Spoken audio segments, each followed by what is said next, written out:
in Las Vegas. And he had hello, everybody. And he had Yes, Dennis Rodman, Rabbi. Merry Christmas. Was in his room in Las Vegas, right? And he had two hookers with him as Carmen Electra came in, right? And I wasn't there, but reportedly his response was, "Hey, babe, there's nobody here, baby. It's like, just gaslight. Ain't nobody but you, babe." So I think when you say "baby" at the end of something, it makes it worse. We've just gone live. Yeah, I'm really. I've never been overly known for my filter. Let's be fair. You have, but in the same way, that level of gaslighting, right? I just don't think flies anymore. Which makes, I have to say, you know what's so infuriating about your government, the Labour government? Is that not the gaslighting, it's that they just couldn't give a shit that you know. They just could not give two shits that you know they're full of shit. They know we know, and they know that we know that they know that we know that they know we know. Oh. This is why I feel bad for you people in the UK, because we know they're done.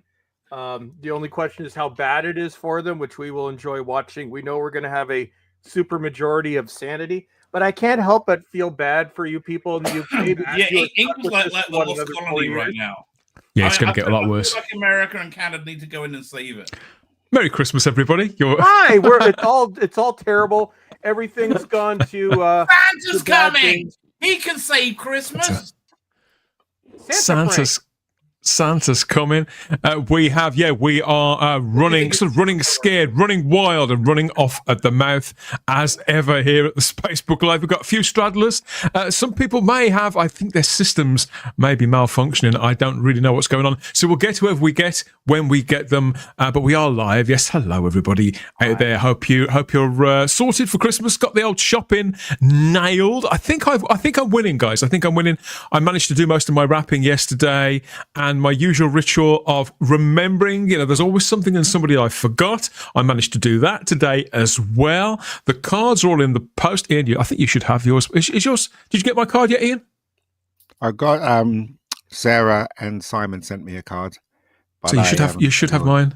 It should be with you imminently. Because Canada Post was on strike for a month. Yeah, it's now back on, isn't it? I don't know. It's like our Christmas. Yeah, it's just the Canada Post is on strike. We're broke. The tariff is coming in because Supreme Leader is him. It's cold. It's -30 right now. Everybody's miserable. Nobody wants to celebrate Christmas. Well, according to my boss, the government made them go back to work. They did. They went back to work, although they're not happy about going back to work. But keep in mind, they've got a backlog from November. Yeah. Basically, we're never anything you're not going to get it. So I did get my new 4K player. Oh, we can't wait to hear all about that. But that came through courier through Amazon. Get a big box. That is a nice looking drink. What are you drinking tonight, Ian? Just lemonade and. That's not lemonade. It's red.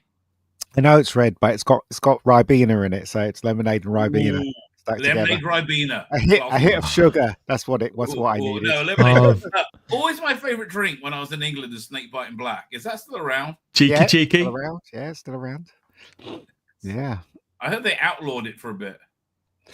They did outlaw. They tried to outlaw snakebite. Yeah, they absolutely did. But it's very much still a thing. By the way, is half a pint of lager, half a pint of cider, and a dash of Ribena. Right? That's it's one of the greatest drinks ever. Yeah. The way they're getting around it, Rabbi, is just closing all the pubs. Again, they just couldn't give two shits about you. It's unbelievable.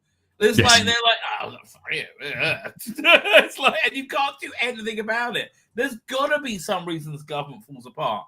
I mean, other than being evil, they're very incompetent. So there's got to be something that's going to happen. You need a tariff. They got one in charge. The most ineffectual. He's the worst tariff. Bond villain ever. Tariff. It's Starmer. Oh, God. Import. You can bore you to death. It'll give you a 40% out. Tariff. I think he's misheard. Although here's the bad thing. Our economy's about to collapse. Merry Christmas. Things just keep getting better and better, don't they? I mean, we've done a lot of moaning on the show the last few weeks. We've been a somewhat impatient, but at least this week we we got it, didn't we? We finally got it. We're going to be talking about that in a moment or two, as well as a fabulous public information film, a big old Christmas party, and lots more besides. But it is important to remember at this time of year, quite naturally, that not all heroes wear capes. Hi there, I just wanted to say a big hello. I want to wish you a very, very happy Christmas and a wonderful New Year, and thank you for all your help.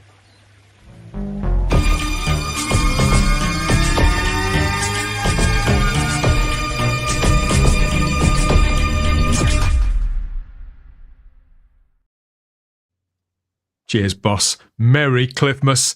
Everybody, welcome back to the Spacebook, talking all out there entertainment and live streaming it to YouTube and Rumble too, here on our 100% real-time live stream for Saturday, the 21st of December, 2024. We're just a few days away from the big day, from Christmas Day.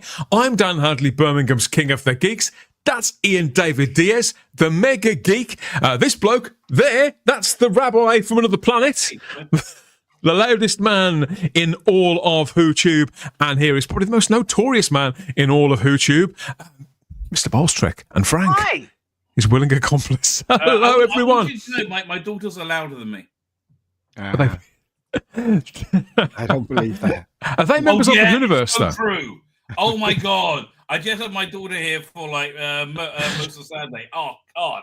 Yes. She's got more rabbit than Satan's business. She's mad as a bag of bats. It's crazy. So, are you doped up on paracetamol? Then is it like that? Well, yeah, you could call it paracetamol. Oh dear. So yes, let us know what you think. Rabbi has got stashed there. What he's on. Let us know. Why do you think Santa's cheeks are so rosy? It's been a good week in fandom, though. Oh my God! And there's also it has. News. It has got renewed for season 3 and 4. I saw, which apparently they're going to take it through to a natural conclusion. Is the hope for Silo? Yeah, I'm really psyched for that. I love Silo. Best thing on TV right now. Because everybody hates it, don't they, Chris? When shows sort of that we enjoy just sort of splutter out and finish. You think, well, you've had 2 years treading water. Netflix? Couldn't you have just, couldn't you have concocted some conclusion? But if a show like that knows where it's going, and if it's got like 25 episodes to get there, then it's happy days, isn't it? Yeah, well, I've been watching the new Dexter, Dexter. And we're not going to give it any spoilers. No. I've been watching it. So 3 episodes gone by so far on Dexter. But remember I was saying to you that they were peed because they killed him in the last episode. I didn't hear that. I told you this last week, bro. I didn't hear that. Of course I did. Of course I did. Anyway. No, it didn't happen. Anyway, I think they're going to bring him back. So it's going to be interesting because this series is about him young. So they've got this new actor that's playing him. That's young. And it's got all these young fellas playing the characters that in Dexter that we know. But okay. I'm enjoying it so far. So okay, you can bring back so easily, right? They have got Ian off the hook with this because it's been confirmed they're going to be further seasons of Dexter with Michael C. Hall. So it's so easy to bring him back, right? All you do is do a monologue at the beginning about different choices, closing doors, time going one way, time going another way, a different branch. He'd be great at that, right? It's a 30-second monologue. And then you get to the setup of where you can put him right back in Miami where everything was good. Like that's what they should do. They should just go. They should just say and put him back in Miami as the pathologist with his sister there. I don't know, but yeah, and that crew, right? They should. Just so we've got a possible redemption for Dexter. We have the ending that we always wanted, sort of, for Captain Kirk a few weeks ago too. Yeah. Things are gradually turning around. Yeah, it could be getting better bit by bit. Everybody, I think we've got every reason to hope. I think particularly given events over the last few days. I've got a live chat there of people waiting and wishing us Merry Christmas too, so we'll get to them in a moment or two. What else is there to discuss? Oh yeah, before we get stuck into the festivities, I thought it was only fair that we acknowledge this. So we're where are we? Because, yeah, there's always something to celebrate in geekdom. I think you've probably all noticed this by now. Even I, though, hadn't heard of this one until earlier this year. It's customary, of course, to build snowmen. Sci-fi fans all over the country and probably all over the world have taken to building snow Daleks in the last few years. Yes, that's very And good. this one, which has been published on social media, coincides with today's International Dalek Day of Remembrance, to commemorate the 61st anniversary of the first appearance of the Daleks on screen back there in 1963, obviously, in The Dead Planet, written by Terry Nation. Yeah, I had no idea that this was a thing. It would be a shame not to commemorate it in any way. Ian, have you ever been tempted to build a snow Dalek? No, because there's no snow. Well, I meant over the years. Well, I mean, I think it only snowed. It must have been 4 times in my lifetime. No. What? Get out of here. Oh, yeah, 4 times. Yeah. Where do you live? I live in London. Exactly. I used to live in London. It snowed every 20 minutes. What are you talking about? No, it didn't. Yeah, don't What you London remember do you the live place in? never worked. It's the wrong type of snow. I think what you're talking about is London in Canada. That's what you're talking about, mate. Like No, in London, I lived in London until I was 20. I And it lived in snowed London, a bunch, Ontario. and I was only 20. I got videos about it on my channel where I used to drive around when that was legal. Well, London, Ontario. It No, depends don't you remember what when part we of were the train London you're stop in. one time? It was the early 90s, and they said, it was the wrong type of snow. Yeah, but the snow wasn't. It was just like, it doesn't even. It settles a bit, and then it all disperses, okay. It wasn't doesn't like it? So it's it not wasn't like like you American could snow. build That's anything. crazy. Yeah. Have you ever been to Yeah. like Muncie? Muncie's upstate New York. I was there one winter. The snowplow goes by. There's a wall about 6 feet of snow. Yeah. That's crazy. Yeah, we don't get snow like that. Yeah, no, that's what I'm Upstate saying. New York is a night. Just a Buffalo. I think it was 2 years ago. They had one of the worst snowstorms in history. Where if you went out in the snowstorm, you were not with us anymore. It was it was horrific. So Buffalo, New York is a frozen hell. I find it very difficult to believe. I find it very difficult to believe it's only snowed 4 times in your general area. Right. So what I mean is that it's only snowed 4 times, so that you can build anything. Right. The amount of times it snowed, it snows, but it doesn't settle. You know, London. All right, you're a town. To be honest, I haven't been to London for a while. Never mind the big city part. Lord Toth, London, Ontario. Yes, I lived there for many years. Don't live there anymore. But London is it's warm in the summer, but their winters it's not that cold relative to say Northern Ontario. But the wind is like something out of hell, and it's right in the middle of the snow belt. So you can go. As I once only lived like 10 minutes outside of London, I would go outside. It's like perfectly fine. We've got grass. You drive into London, blizzard. Fun times. Yeah, it sounds awful, right? It's like I have never built a snow Dalek, Rabbi, despite all of my life being obsessed with the show. I've always wanted to be rich enough to have a house big enough that a Dalek wouldn't seem like overbearing. Yeah, because they do take up more than the corner of the average sitting room. For that. I was going to ask what the geekiest thing you've ever made out of snow was, because we used to build robots and things, because it was obviously a lot easier to build sort of general sort of square things, but never a Dalek, anything like that. And the Stay Puft Marshmallow Man, he was quite easy to do. You could he's kind of like a giant snowman anyway, really. So some kids used to do that. Story for that. I tell you, Dan, this is how geeky I got. So Christmas 1989 was one of those years where we were pretty much buried in snow. So over Christmas vacation in my parents' yard with my shovel, I actually made the interior of the USS Enterprise made out of snow. I had like engineering in the ditch, and I had like the bridge made almost to scale. I made sick bay. This is how I spent my Christmas. And the snow was deep, so it was cavernous, so you could walk through. So yes, I had a USS Enterprise. It was awesome. That's quite impressive. It sounds like it never set long enough for him to build anything. A rabbi must have lived in a different part of London completely, or a different time. I lived in Bushey, which is North London, which is right out in the sticks. You probably lived in. I live in London, yeah. I live in Wandsworth. Do you know what I mean? And when it snows, yeah. Wandsworth, you're not getting snow. That's fair enough. What's the Wandsworth?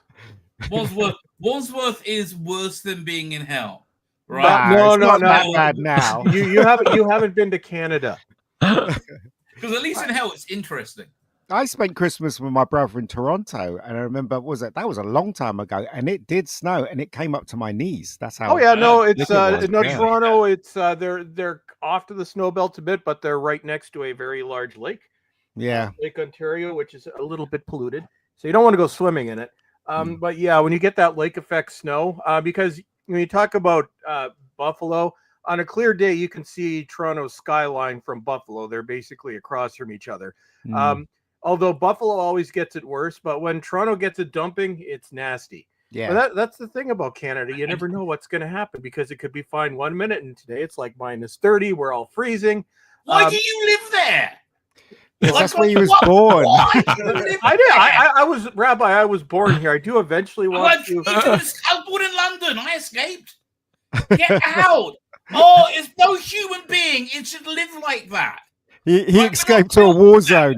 Polar bears. Yeah. What the hell? Well, some parts are worse than others. Vancouver, they've legalized everything. Okay. So if you want to see a sideshow, Toronto, if you have like $400 a month, you can rent a closet. Probably not even anymore. Better and better. Well, my goal is eventually when I'm old and retired, I would like to go to Texas. Yes, I'm one of those people. I will have to work on my Texas accent. But yeah, most people I know want to get out. See, Rabbi, here's the thing. We never thought that things would get as bad as they did because 10 years ago, 9 years ago, we were a normal country. We had a conservative government, the most boring man on earth. His name was Stephen Harper. He had no personality. He looked like an adult Ralph Wiggum. But everything ran smoothly. And then people got tired of old Ralph and elected a certain individual, even though I told them this is not going to end well. And everybody called me names. And I have a track record of being proven right, as many people know. But yes, Rabbi, we didn't expect it to get like this. Nobody could have expected this. Said the same thing in Germany in the 30s. I'm not even joking. We actually say that to each other. Yeah. Yeah. and literally, England is as bad as Germany, like in before the war, just before Kristallnacht, right? That's how bad England is right now. It's I think the easiest way, really, the best barometer that we have of gauging how far Canada may have come since you were a boy, Chris, is to look back on how they managed to raise young people to adulthood and keep them safe through the wonders of public information films. And you're gonna enjoy this. And you have delivered. I mean, even by your standards, you have delivered this time something which is absolutely remarkable. So, do you want to give them the build up to this latest extravaganza? Yes. So this is going to be the most disturbing thing I've shown yet until I get into the Quebec road safety adverts, which start next week. I'll have to give a warning for those because So these two puppets in this video are something straight out of hell. It's about not putting things in your mouth and taken out of context. This is also even more disturbing. I think you look into one of them, especially the female puppet, and you're looking into the eyes of Satan itself. You cannot unsee this. So I know Dan has seen it because he had to put it in. I have seen it. Yeah. So this is from 1992, and it traumatizes kids to this day. I don't think we can add anything to that. We just got to experience it for ourselves, haven't we? So don't have nightmares, everybody. And if you're a bit squeamish, you may want to turn away about now. Yes, you. That means you. Why do you think your mommy or daddy are always telling you, don't put that in your mouth? Let's find out. Don't you put it in your mouth, don't you put it in your mouth, don't you stuff it in your face, don't stuff it in your face, though it might look good to eat, though it might look good to eat, and it might look good to taste, and it might look good to taste. You could get sick, yuck, real quick.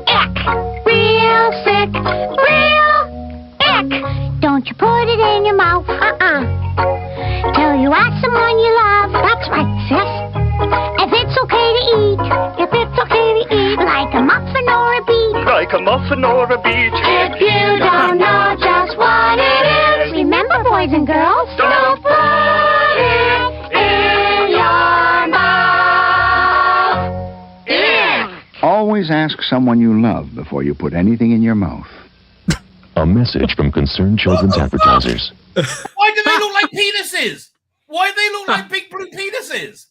Like, what's up with that? They both look like a pair of penises. They don't put anything in your mouth. What the fuck is this? A weird pedophile trolling shit. What the fuck? Look! Yeah. So there you go. So now that everybody's traumatized, I'm sorry, but not sorry. We experienced this back in the day, and now you all get to experience it. This commercial is legendary. It's In our heads for the rest of our lives. Yeah, thank you, Chris. Oh, man, So is I it- remember that that song for the rest of the day. Oh, Put it in your mouth. It's stuck That in song his head can't leave my already. head, yeah. Can't leave my head now. hey. I live in a country that's fought 3 wars and won, right? We're literally the financial shit's going to hit the fan as of January, and we're still in a better position than all of you. What the fuck? No wonder Canada's so messed up. If that's what you grew up with, Yeah. Oh, yeah. We're a complex country, and yeah. yes, you are. Oh, Yes, we you are. And you need Hey, to sit down, Rabbi, man. we used to be known as the most polite, friendliest nation that everybody wanted to go to. Yeah. Now we're hell. Yeah. Now they live. Yeah. Have you ever seen the movie? What's the one where it's the end of days? Comedy with all the movie stars. This is the end. Oh, that one. Oh, This is the end, with yeah. James Franco. Yeah, I've seen it. yeah. So the hellscape at the end, when Satan is walking the earth. That's Toronto. Nah. Well, there's the debate: which is worse, Toronto or Vancouver? Oh yeah, Vancouver is actually worse than Toronto. Believe it or not, it's Toronto is one of the most expensive places on the planet. I think Vancouver might now be the most expensive place on the planet, and they have you gotta pay to live legalized there. It's everything, crazy. like It's crazy. bad things that I don't want to mention because it will get our friend Dan in trouble. But anything you can imagine is legal in Vancouver. It's like something straight out of hell. I was there 20 years ago. Oh, it was more normal so. 20 years ago. And it was lovely. I Yeah. loved Vancouver A lot and of I places loved were nice. Toronto. Yeah. San Francisco used to be lovely. Oh, yeah, it's no, San Francisco is tame compared to those two cities. Is this a film, Dan? No, it's just a nice Christmassy picture to have something It's an Halloween wholesome to look film. at. Whilst we're talking about the end of the world, the end of Western civilization as we know it, bit by bit by bit, I thought it'd be nice to look at Dolly Parton and Kenny Rogers there with a friend. She produced a Christmas film a couple of years back, didn't she? She did? She was in it. Yeah. I can't remember what it was called, though. But, Who yeah, wants to bet that Kenny Rogers is drunk in that picture? Probably. Hey, who's more drunk, Kenny Rogers or the deer? Yeah, they've both got the same sort of glazed look in their eyes, haven't they? They look happy. Yeah. It's Yeah. Christmas. They're happy. Merry Christmas. Anyway, in all this Doc. darkness, there was a gleam of light this week, right? We were, I think, at least was. some of us were very, very happy. I don't There know about was. the others. In fact, we're going to go into that in a moment. Let's just go and say hello to a few people before we look at that and him and everything that's waiting there. So yeah, have a bit of this. I'm going to tell you how it's going to be. With Scotch's lifetime guarantee. Tape what you want both night and day. Then re-record, not fade away. Re-record, not fade away. Re-record, If it's Scotch, not fade it's away. guaranteed for life.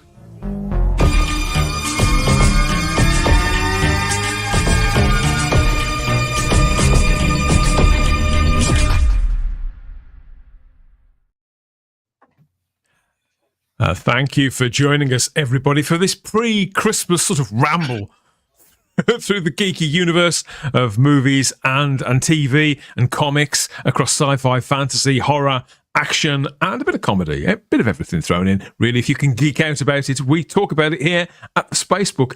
Merry Christmas, Lord Thoth. Good to see you there in the live chat, mate. One of our dedicated and obliging moderators. Thank you so much for your support after all this time, Lord Thoth. Hi, everyone. Merry Christmas and Happy New Year, he says. We've got another hello and Merry Christmas from Darren M2. We've got Stephen Braddock, who says, hi, all at the Spacebook.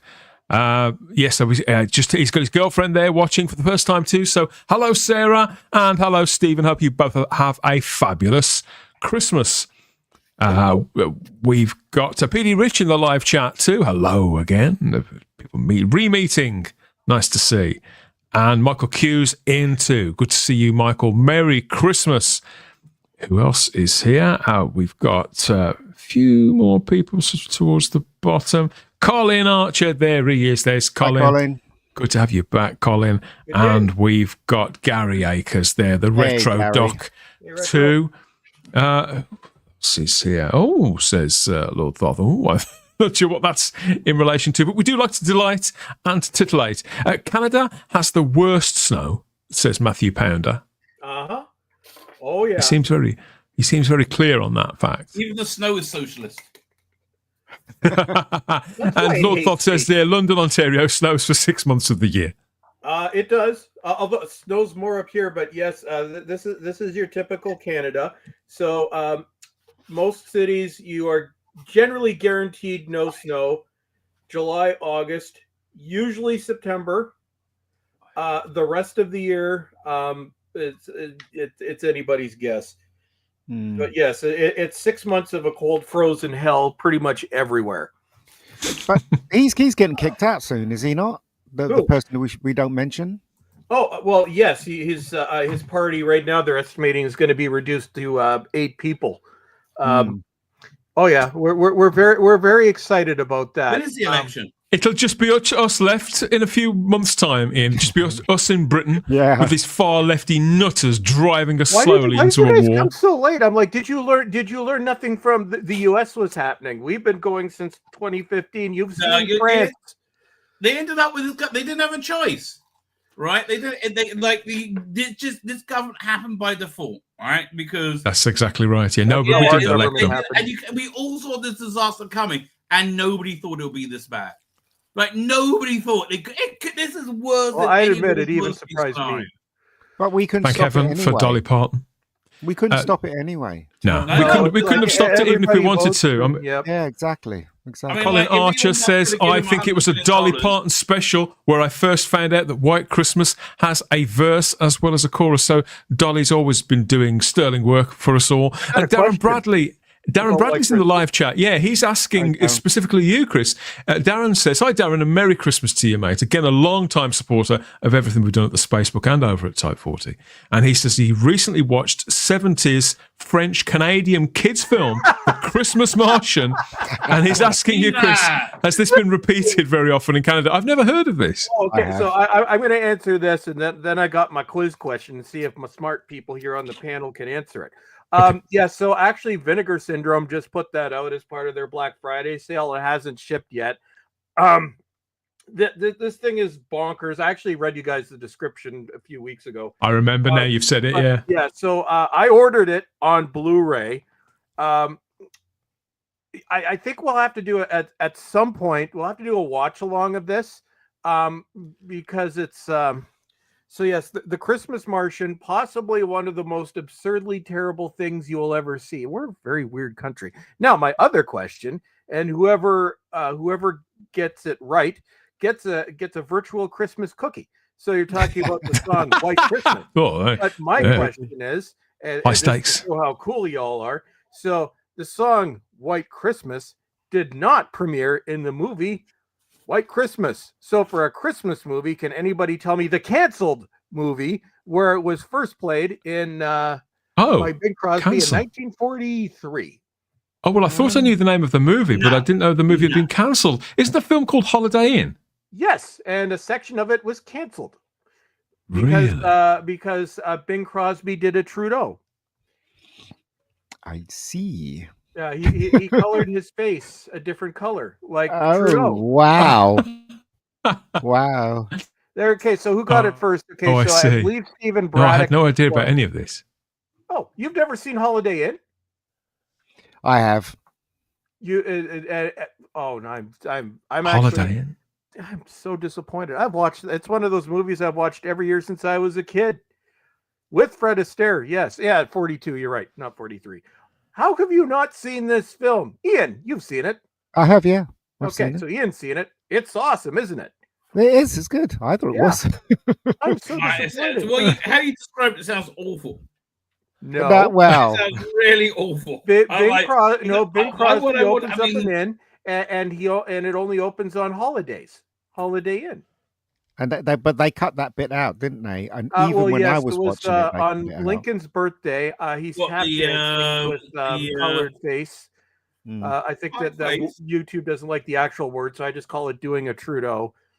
So that's been removed. Although I have the original pre-canceled version. Yes. So out of our viewers, Stephen Braddock wins. So congratulations, Stephen. You get a virtual cookie.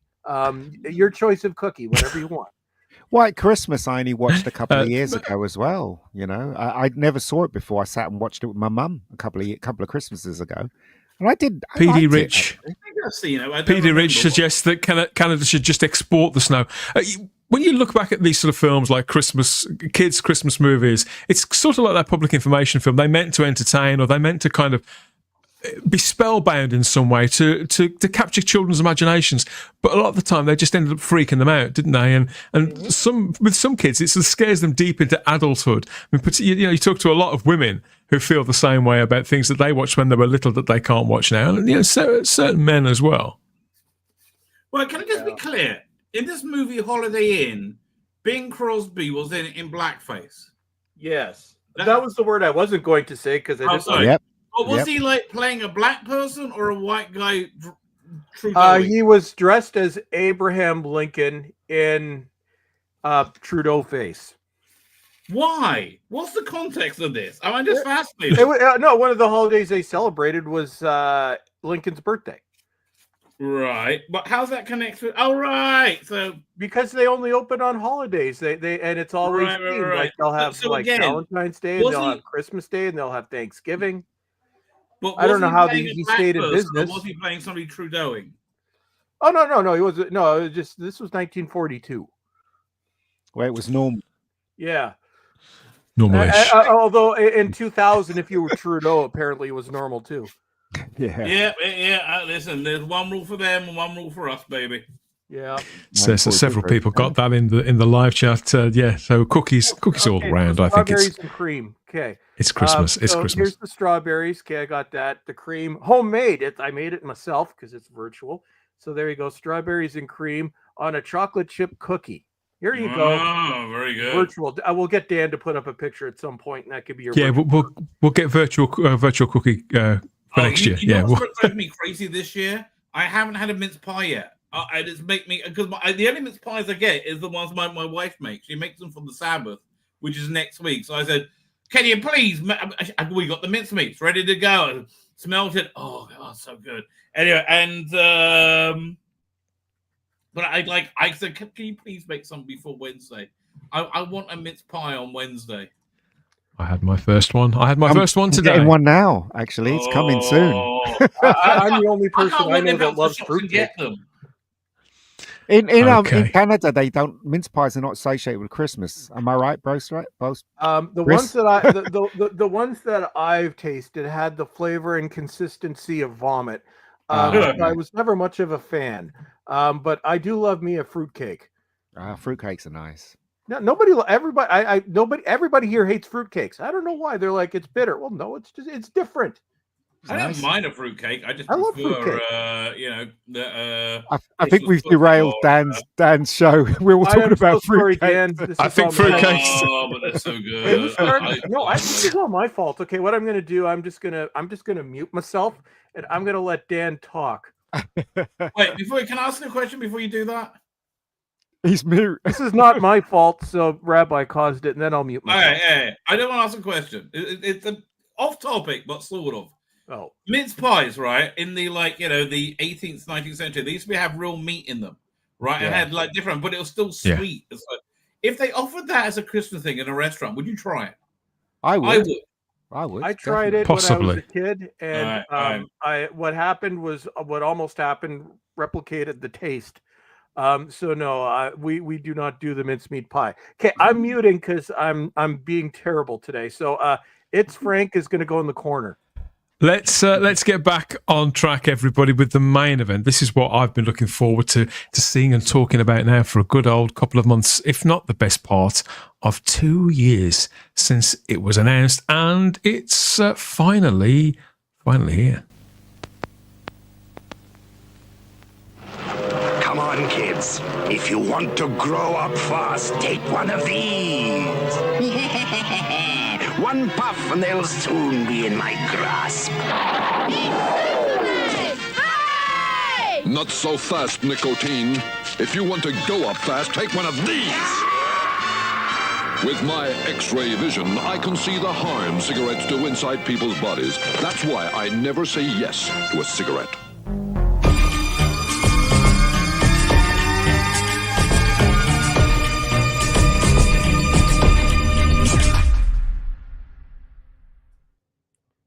I miss smoking, but it's bad for me. I don't smoke anymore. Lois Lane smoked, didn't she? Merry Christmas, everybody. Welcome back to the Spacebook Live. Did Lois Lane smoke? I think she did, but I think they all smoked, come to think of it, particularly when you're talking about a franchise.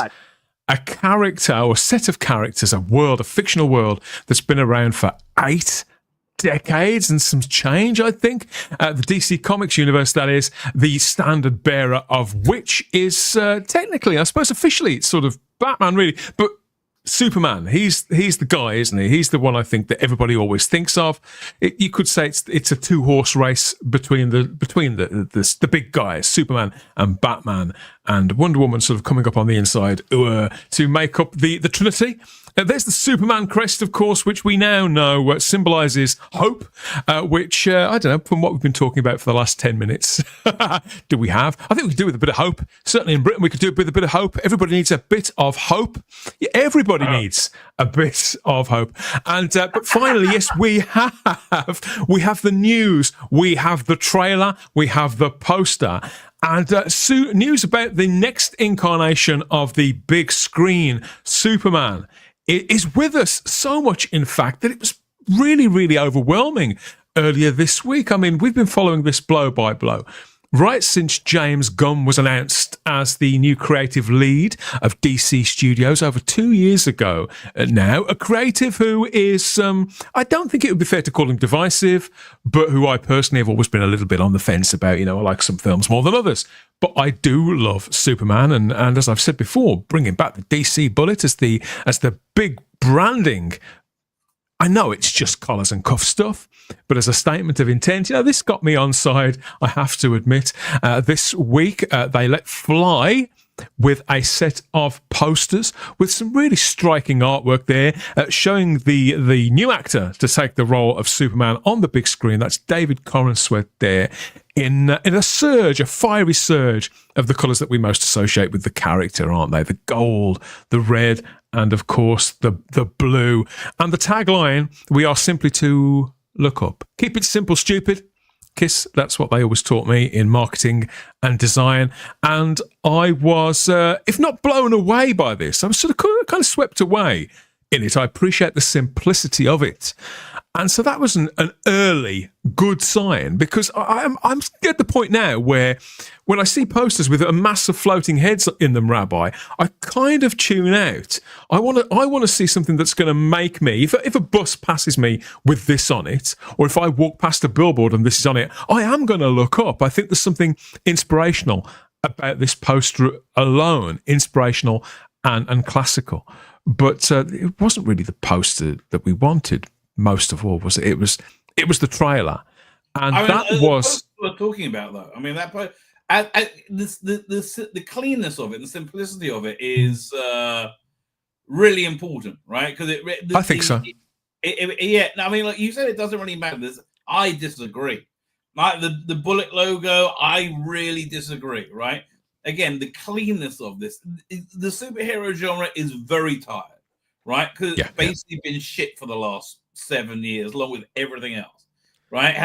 And it really needs something new and different. It had become messy and over corporate and over connected as well, where everything sprawled into everything else. And so a title with no fat on it, a logo that speaks of legacy, back to something that most people will have, if not read when they were a child, will recognise that emblem, and the bright colours there that we've all been crying out for decades. Look Up's brilliant. Look Up is that's the entire tone. I always thought this would be the tone of this movie. I think they're very lucky, and they're going to hit it culturally at the exact right time when there will be optimism in America. Where it will be people are looking up, right? And I think it'll be like, I think it'll be as much as a cultural phenomenon as the Christopher Reeve first movie was, which was a massive cultural phenomenon, right? Because I think it's just the right thing happening at just the right time. All of this seems perfectly timed. So this was at an event last Monday, as of time of recording, where it seems like quite a simple event. It wasn't particularly extravagant.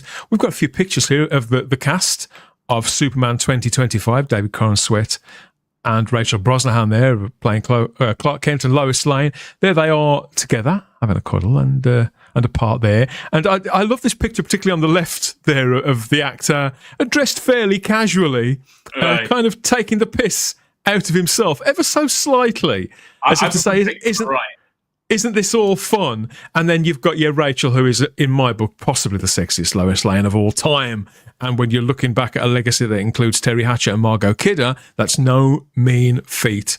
I just like these two people. I want to see this film do well.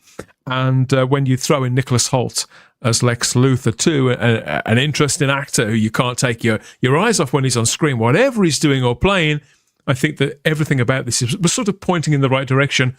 But what we've said, Rabbi, we've been covering this on the show now for a couple of years, and what we've said at every single junction is it's fine to show us a costume that some of us like and some of us don't.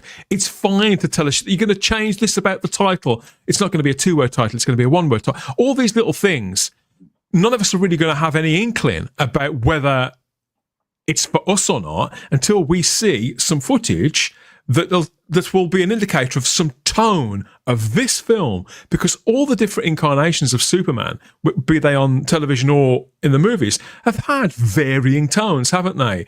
And so when we're able to pick up on the director sort of mode, how they're going to tell this story. That was great about this trailer, right? It showed exactly here. Well, this is what I was reading over Sabbath, and if you're not a comics fan, I really recommend it strongly. I've got that behind me. Right. Yeah. This is exactly the template that this came out in the early 2000s, I think. That this movie about 20 years ago. A very, very traditionalist 1950s, 1960s Superman, which has silly robots and crypto and things like that, but somehow done in with a emotional realism that makes it all work. Right, I think they have a good. I don't know what the story is, but I think it's strong enough that it makes it all work. I think the tone they laid out for this is pretty much. This came out in 2007 and 8. The tone they is pretty much on the perfect. It's like so traditional Superman, right? It really, and again, the time culturally fantastic. I think Superman is a avatar of the soul of America, for want of a better word, right? Superman is the idealized American self, right? And it was in stark contrast to, it came around in the 30s, in stark contrast to the Nazis who did the Übermensch, right? The super being, right? This was the American, Jewish, I say, response, Superman. And the core of Superman is altruism, right? Which is altruism and humility. And the goodness within that, right? And I really think that's, I think it's so long since we have had a character that was good at being a good person, that wasn't like a deconstruction, just being good. I think Nerderotic described it as, do you think Batman and Superman as Batman attacks villains, criminals, but Superman saves people. Right, I think there are several seminal sort of Superman works that sort of set the foundations again, but they all had that a similar sort of feel to them, just slightly retooled. I think All-Star Superman is one. This is another Man of Steel, John Byrne, 1986 run there. This is one of several versions I've got of this. Yeah, this is the one from the 80s, but this is a collection, a trade paperback from the early noughties, I think, that one.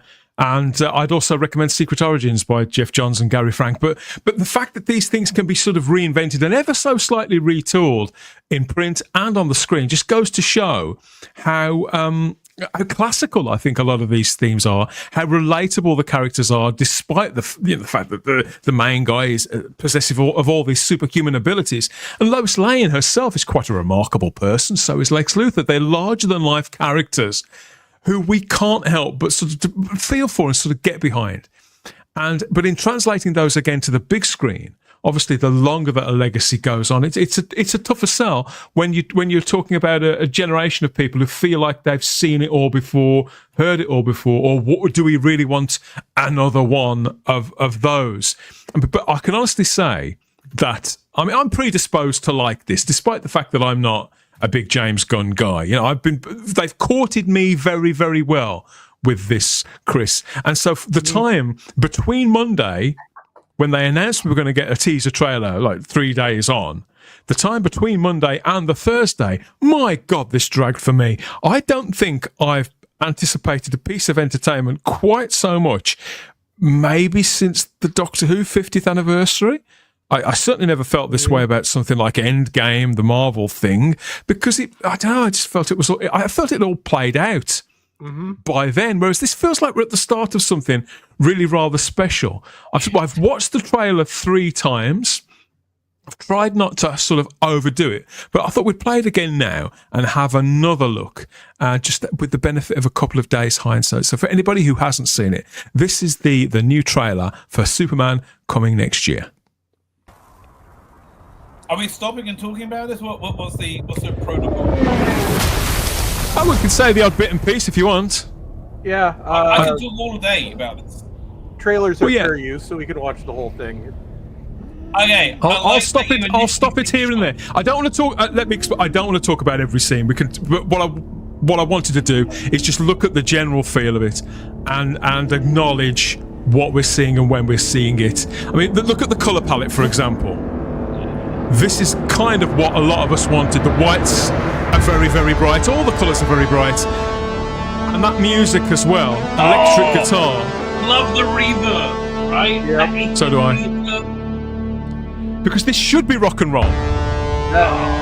This is stadium rock superhero storytelling. And it just sends chills down your spine. Some people hate it. I like it. I got chills when I heard this coming out of my screen, Chris. I guarantee a lot of people got choked up. Oh, this is what sold me. Because I got chills. I got chills when I heard that, but it's also seeing the typeface as well, the gleaming, glistening typeface, which is just enough of a callback to something that I grew up with. But this is where things start to get a little different.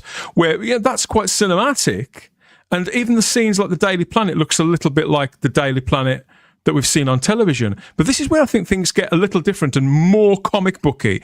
And Rabbi, the stuff that you've been talking about, All-Star Superman, Man of Steel, this is where you think this is the stuff that I have never seen on screen before. This is what told me. Oh, I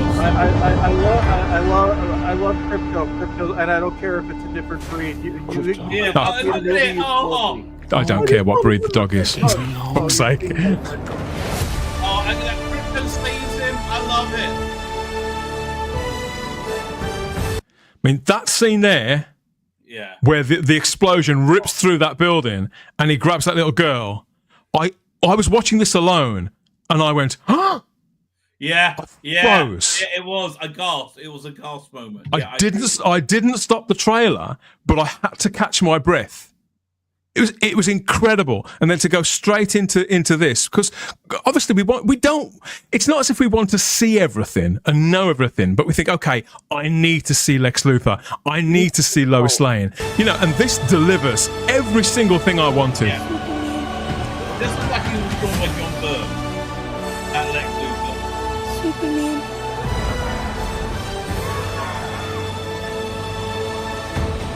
And the only thing we're not sure about. That was it. And also, when you look at moments like this, it tells you nothing about the plot, but it's an indicator of story, that there will be a story, that there will be some sort of texture to this. Yeah. Where the one character is sort of bouncing something off the back of Superman's head. So this isn't going to be simplistic. It's not just going to be surface level stuff. Well, I mean, we got that in the opening scene where he's like been beaten quite soundly. He's like wheezing, his blood. I can see. What did that to Superman? That's a big deal. I'll tell you. There's symbolism there. No, James Gunn, he hasn't really gotten political since he got canceled 6 years ago. When his own side went over his blood. But I think without it's a symbol for where the U.S. and Canada and everywhere else is right now. So, and it's also, you could all look at it as the state of comic book. You could look at that as the state of DC, just beaten up, bloody, no future. Everything's terrible. And I look at it symbolically as rising up from that. But also, one thing that I think has become abundantly clear, at least in the last 5 years of comic book movies, there really isn't much character development. There's nothing. They're just everybody's perfect because they're following messages or whatnot. This one, from the beginning, it's like, okay, this isn't your perfect Superman. He can be beat down. And then as soon as I saw Crypto, I just wanted to give him a hug. Everybody knows my Achilles heel. You put a dog in a movie, and Chris is sold. I mean, I remember I've enjoyed virtually every version of Superman to one degree or another. But I remember, for example, taking my children to see Superman Returns back in 2006. That was awful, and we all enjoyed it. I did. It's a kind of opulent film. I enjoyed it in many respects. But when we came out, I remember one of my kids saying, "But Superman didn't fight anybody." There was none of that at all. He looked cool. He did cool things, but the film kind of peaks early, and there's not really much of a story to it. Whereas this, it seems dripping with story, dripping with imagery, as you said, Chris, symbolism, and sort of classic storytelling.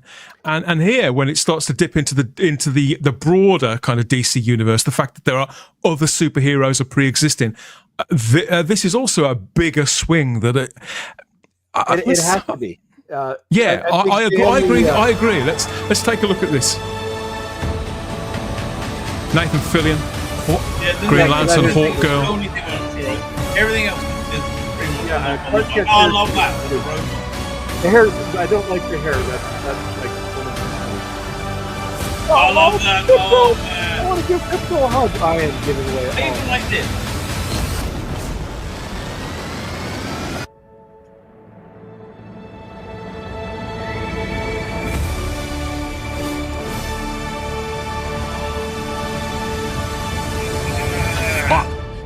Getting the hair stand up on the back of my neck now. Just watching it here with you guys, not having the best sound, on the lower res rip, interrupting it every few seconds. I'm still getting the chills watching this. This is about the fifth or sixth time I've watched it. Yeah, I fucking love this trailer. Yep. There's no way I can't dial it back. I can't dial it down. When I watched it, I found it electrifying. It's ticked literally every box I wanted it to tick. Mm-hmm. It ticked boxes I didn't know I wanted it to tick. Correct. They even got the puppy in there, but I think that the big thing is I don't know if any movie I can think of has ever had as much writing on it as this. No, never. This not in superhero terms. But like the entire comic book genre at this point depends on this movie. I think movie theaters, because Marvel are done. I think it's fair to say Marvel are done, aren't they? I mean, you look at what they've got coming out in the next 12 months. Yeah, it's their heart. I don't think their hearts are in any of it, including Fantastic Four. They're done. Yeah. It's I am, and I will eat my words because I am known as, everybody knows me as the most optimistic person online ever. So I hope like that one of the rare times I actually am optimistic, which I wasn't originally when they announced that Henry Cavill wasn't in it. I'm actually fine now. I like the idea of doing a complete reboot. So this will be the last time I get genuinely excited for something new if this goes bad, because I like what I see. And if this lets me down, yeah, I'm never getting excited for anything modern entertainment again. But it looks good. And I do like, and James Gunn, politics aside, although it's been about 6 years since he's done this, I would call the guy a genius when I look at what he's done in the past. He wrote the script for the remake of Dawn of the Dead in 2004, which is one of my favorite. It's a fantastic film. That was very good. Best remake. Slither directed and wrote 2006, one of my all-time favorite horror movies. Guardians of the Galaxy, the last one had some issues, but it overshadowed everything else. I love the Peacemaker series. I liked the Suicide Squad is the only bright spot in the last 5 years of DC. So James Gunn, he's not an idiot. And I think I'm actually, in a way, it's probably good that he was canceled, because I think now that he's experienced that and how toxic that side is, now maybe he said something political since then, I don't know. But I think the fact that he went through that, he knows how toxic these people are because he experienced it. I am optimistic, cautiously optimistic, although maybe not as cautiously as I could be. I'm putting my faith in James Gunn. Politics aside, creepy posts aside, this man knows what he's doing. He's one of the few genuine talents I think that you have in modern Hollywood. I think, Chris, what you're talking about as well, politics aside, these are conversations which played out, just as you say, several years ago. I think that I refuse to. The conversation is sort of done. I think if one is still talking about fixating on the fact that James Gunn has certainly got a different sense of humor to me in that respect, I would never joke about things like that. Blah blah blah blah blah. Fine, yeah. However, here we are now in 2024, and for the last couple of years, he's been in this role. He's been as transparent, I think, as I've ever seen a lead creative ever be with his audience. Being very respectful and encouraging, but still had boundaries too. I think he's behaving himself exceptionally on social media, zhuzhing people up, playing along, and just seems like a decent guy who's really enthusiastic about what he's doing. Yes, he's going to be getting paid a small fortune, and if the results are going to be as good as this, he deserves every fucking penny. I completely agree, Rabbi. It's like really, really money well spent. The good thing about being James Gunn, who has the opposite political outlook to me, which is fine. This is going back to it being politics being normal. He said the point of this movie is about humanity and the universal nature of humanity, which is like, he said, I live in Georgia and everybody has the opposite politics to me, and they're still good, kind people, right? It's and that's the essence of it, and I think that's the healing that America and I think the Western world really needs to start doing to see beyond the political differences. Well, I think he also learned that the conservative side, back when the cancellation did happen, where it's like the leftist side, they were out for his blood. Everybody on our side, and there's a video still on my channel where I said, I don't agree with what he said. I think it's a little bit gross, but you know what? As long as he's not actually doing these things or anything illegal, you know what? He's the whole thing was BS. So he could do what he wants. There are several things to this. There are several things to this now that need to be left in the past. I'd say James Gunn's previous social media conduct from 5 or 6 years ago is one of them. Conversations around Henry Cavill and Zack Snyder, that's also done years ago. Certainly any talk, but it's just all done. This is now something new, something we're going to be getting this year. It's being made with obviously before anybody steps in and say I'm being naive. Yes, I know they're going to make a few quid, but you can just tell that they are having fun making this, and they want us to have fun too. I feel like I've been courted by this film, by this production, by the people running the studio in a way that I haven't by anybody in charge of any franchise or any film at all, really, for years and years and years. The people who've been pushing, the people who've been actively pushing me away, in some instance calling people such as me names, here they are. They're not just inviting me back. They're laying on a full spread and telling me to bring the kids. I just think this is absolutely fantastic and not before time. The last time we were courted was Henry Cavill during The Witcher. So I have a look. That was the last time. I don't include. I don't think Netflix do that stuff particularly well. I don't agree. Henry Cavill did. Henry Cavill went. Cavill's one of a set of actors who gets it and gets us. Yeah, I agree. Yeah, but Netflix didn't really do anything. I don't think. They pissed it away. But that's the last time I felt courted. Well, it was Amazon. Who was running that? I'm like, those. I can't even remember her name now. That was not James Gunn. That was a talently challenged ideologue. So I think this is you're dealing with The Witcher. You're dealing with it. Eventually came out. They had no idea what they were doing. James Gunn has already proven that he knows what he's doing. Even if you don't like a James Gunn movie, you can't say that you're bored because his movies, they keep and it's the color palette that he uses. Even his horror movie had a Chris, he's very confident about the story that he's about any given story that he is telling in any moment. He's very, very confident about how it's working, and it's sort of, I don't think he expects to please everyone with any of it, but you can never. I've enjoyed some of his films more than others. I think his zombie movie was great. And I love Super as well with Rainn Wilson. There's lots of different movies here and there. But I always feel like he tells the story in the most rounded way he can, hoping to please people. But I also get the impression if it doesn't work for a set of people, he's not going to bend it out of shape to try to catch everybody. It's okay, this is how this works. Yes, I just think this has not just made my week, as regards commenting on genre content in movies and TV, it's pretty much made my 2024. And this is just the teaser trailer. This isn't even the proper trailer. My biggest concern,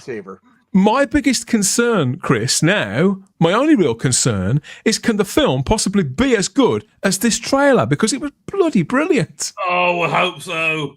It's it's hard to say. Like we've seen, like if you were to watch the trailer of Fan Four Stick and compare it to the movie, the trailer looked good. The movie was a disaster. So it's hard to say because there have been many instances where the trailer, like everybody thought the trailer to The Last Jedi looked good, then we saw the movie. So it's but we all lied to ourselves with on the trailer. Last Jedi. Stuff like including crypto, which is they would never have done this 10, 20, 30 years ago. Put the super dog on screen, but leaning into the goofiness. This is cape. I love it with the cape. Yeah. Red. The cape, Rabbi, the cape, the collar, everything is there. You either get on board or you don't watch it. It's like the party's on. It's up to you whether you go to it or not. This is how Russell T Davies approached Doctor Who when he brought it back in 2004 with villains like the Slovene. It's let's go for the great big gelatinous men in rubber costumes running around. Throw it on screen. If people don't like it, fair enough. And it's the same. It's the same with this. I think he had the same approach to Guardians of the Galaxy as well. So giving people this, giving them other characters from the DC universe, I get the impression that they're not random characters. They may look random to comics aficionados. Why put Hawkgirl with Guy Gardner? Why do this? Why do that? But I think that when it comes to the screenplay itself and whatever constituent parts they play and how they work together as a kind of version of Justice League International, then we'll have some inkling about why they've been picked, and it'll probably make a lot more sense. If people didn't expect to see crypto, there are probably people who've fallen in love with crypto who aren't even dog lovers, Chris, from that scene. It's I am biased, I will admit. I am. Everybody knows I'm a dog person. So you put a dog in anything, I'm sold. Except I refuse to watch sad dog movies because to this day I haven't gotten over Marley and Me. So when you saw Superman in the snow there, sort of crushed and bloodied, and then you see something blazing a trail through the snow, and the snow sort of spraying up from either side. I mean, I thought, is that? Did you realise it was the super dog right away? Yeah, well, we'd also because we'd seen the why can't I talk today? We saw the poster, so obviously I knew. I'm like, that's coming. Oh, a puppy's coming. I'm like, I had a big smile on my face. And I'm like, look, Sky, who's my Labrador Retriever for anybody who knows. I'm like, Sky, and then she got excited because she likes seeing puppies on the TV. So she was just as enthralled as I was. It's not everybody's going to be sold on something because they saw a puppy on screen, but I'm just weird that way. Something for everybody with a bit of luck. Of course, people are going to look to see, Lex Luthor is in this film, and this is a character we've seen multiple times on screen, various different ages, ethnicities, motivations even. This character's a lot more kind of malleable, I think, than Lois and Clark are. So however Nicholas Hoult is going to play it is still a little bit of a mystery, but he absolutely does look the part in the scenes in this trailer. He's obviously a far younger man than Kevin Spacey, for example, or Gene Hackman, Rabbi, but they must be around the same age, I suspect, David Corenswet and Nicholas Hoult, which should make for a kind of a physicality to it at some point, depending on where they're going to go with this. But I'm not surprised that we didn't hear anybody speak or find anything out about the actual plot, but it could be that the imagery is absolutely crucial at this point to coax people in, people who aren't geeks, because obviously this trailer will play in cinemas attached to movies, I suppose, for the next 6 to 8 weeks, various different films of different genres, I suppose, depending on who they want to catch, because this is aimed squarely at a family audience, is the impression that I'm getting. Not when you look at the blood scene at the beginning. That's true. That's not because he's got blood coming out of his mouth, like literally coming out of his mouth. So I don't think that's something that you're going to see in your typical family-friendly movie. So I think this one will kind of run the line. It will be maybe family-oriented, but it will have some more mature elements. And that goes to James Gunn's humor as well. He will tell jokes that will go completely over the heads of kids, but parents will get it. And even in his Guardians movies and everything he's ever done. So I think not so much as, say, aimed at family. I would say this is something that's aimed at everyone. You can be 10, you'll love it. You can be a grumpy old bastard like me and love it. It's well, I guess the cancel everything people probably won't like it because I don't think people are going to get canceled in this. But other than the nasty people, I think everybody's going to like it. Most people. I'll say most people. I don't know what the reaction has been to this for the most part, because I've had a busy few days buying presents, wrapping presents, putting together other content, recording podcasts and things like that, and catching up with friends. Gotcha. So I don't really know how well or not it's been received. It's been received generally good. Yeah. Because I've done a little bit of scrolling on X, a little bit, but not a great deal. So Ian, you're probably harder to please generally with stuff like this. What's your take on this? I mean, you probably tell I could rave for another hour about this. I don't think it's to get too monotonous for people who think I'm overdoing it. So what's your take on this? Did you enjoy it? Did you enjoy this 2 minutes worth of brand new Superman? Yeah, I mean, it's enjoyable. But for me, I just want to see the film. There are a lot of things that I disagree with in this trailer. I don't like his costume at all. I can see what Gunn's. You mean do you mean the Superman suit itself? No, I don't like his costume. Yeah, Cavill had a better suit. No, I mean, like the Superman suit, like the blue and the red. I don't like it. I can see what he's trying to do. I think what he's trying to do, and this is obviously a guess from me, is he's trying, because you see the size of Daily Planet. So what I'm thinking he's doing is Clark is one of thousands working there. So Clark is trying to avoid everyone. He's doing his work, but he's trying to avoid. It's not like the 1978 one where he was introduced to Clark. Lois was introduced to Clark Kent. I think he's just one out of thousands working there, and he's trying to avoid eye contact with Lois and everybody around him. That's what I think is happening here. Which is I think Gunnar said yeah. that the film will start, the story will start with them both already as colleagues. Yeah, there's already an established dynamic. The origin story again. Yeah. He's quite tall though. Isn't he? He's very tall, this fella, isn't he? Yeah, huge. You know. He apparently is the tallest guy that's. With the exception of Christopher, I think Christopher Reeve was just that little bit taller, but he's been the tallest guy who's played the character since Reeve. Yeah, so especially like when you see him walking in the street, you know, in that shot in the beginning, and all those he's towering over those people. So I just get an impression that he's really tall, you know. So, but you know, I hope for the best. Rachel Certainly next to what's her name, Rachel Brosnahan. Yeah, she's like 5'2".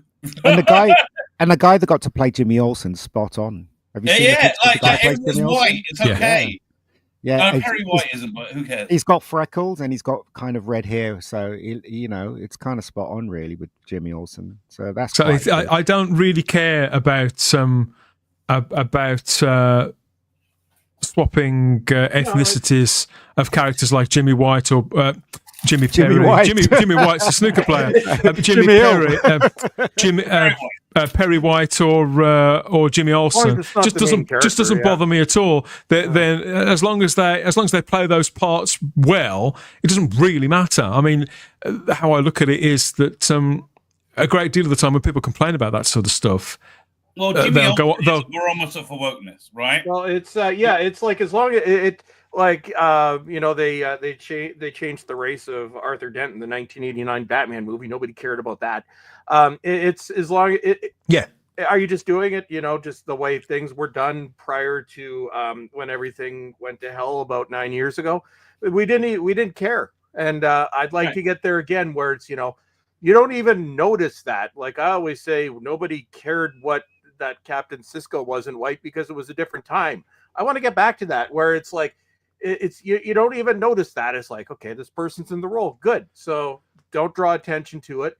And one thing I do have to say that will, and I don't think, I think, you know, most of the people involved are aware in this.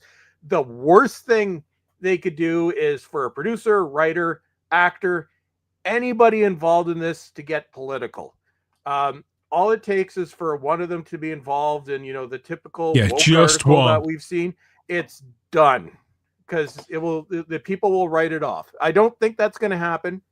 I think we're well past that. I think at this point, well, because as infuriating as the far leftists, the wokey cokies are on one side, we also have now on the other side of the aisle a bunch of people who are hyper reactionary. Exactly. So if any cast member says anything at all about how they voted, about how they feel about guns, or about this, or about that, or about the other. Yeah, we saw the same with that silly woman from the Wicked movie. There was people who were convinced that film was going to flop because one actor said something stupid, and to me, it was very clear that film wasn't going to flop.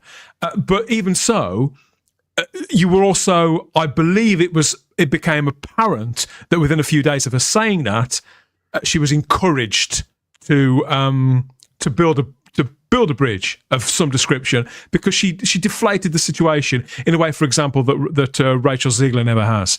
With these two actors, they're not saying anything at all, really, and I don't think any of the cast particularly are. I mean, maybe they'll. I can't imagine why they would. I would imagine that James Gunn has probably had a word with them about any. I think we can just hope to keep our fingers crossed that nobody says a fucking word about anything. I don't think they will. Didn't James Gunn say something and he went back on what he said? Years and years ago. No, recently about the film. I don't think so. I know if he did, Not that it would I've have seen. been Oliver. And P.D. Rich, did I say? I think he said Arthur Dent. Not Harvey Dent. I may have. Arthur Dent. I mean, he may have expressed an opinion about something, because he gave a 45-minute interview a couple of weeks ago, which was in that. Yeah, I think it was. You know, and I, again, you know, I didn't agree with everything he said in that, but the way that it's not that which people say; it's how they say it. I mean, and also he is allowed his political beliefs. Yeah, it's when they try and browbeat us. It's when they browbeat us through the material.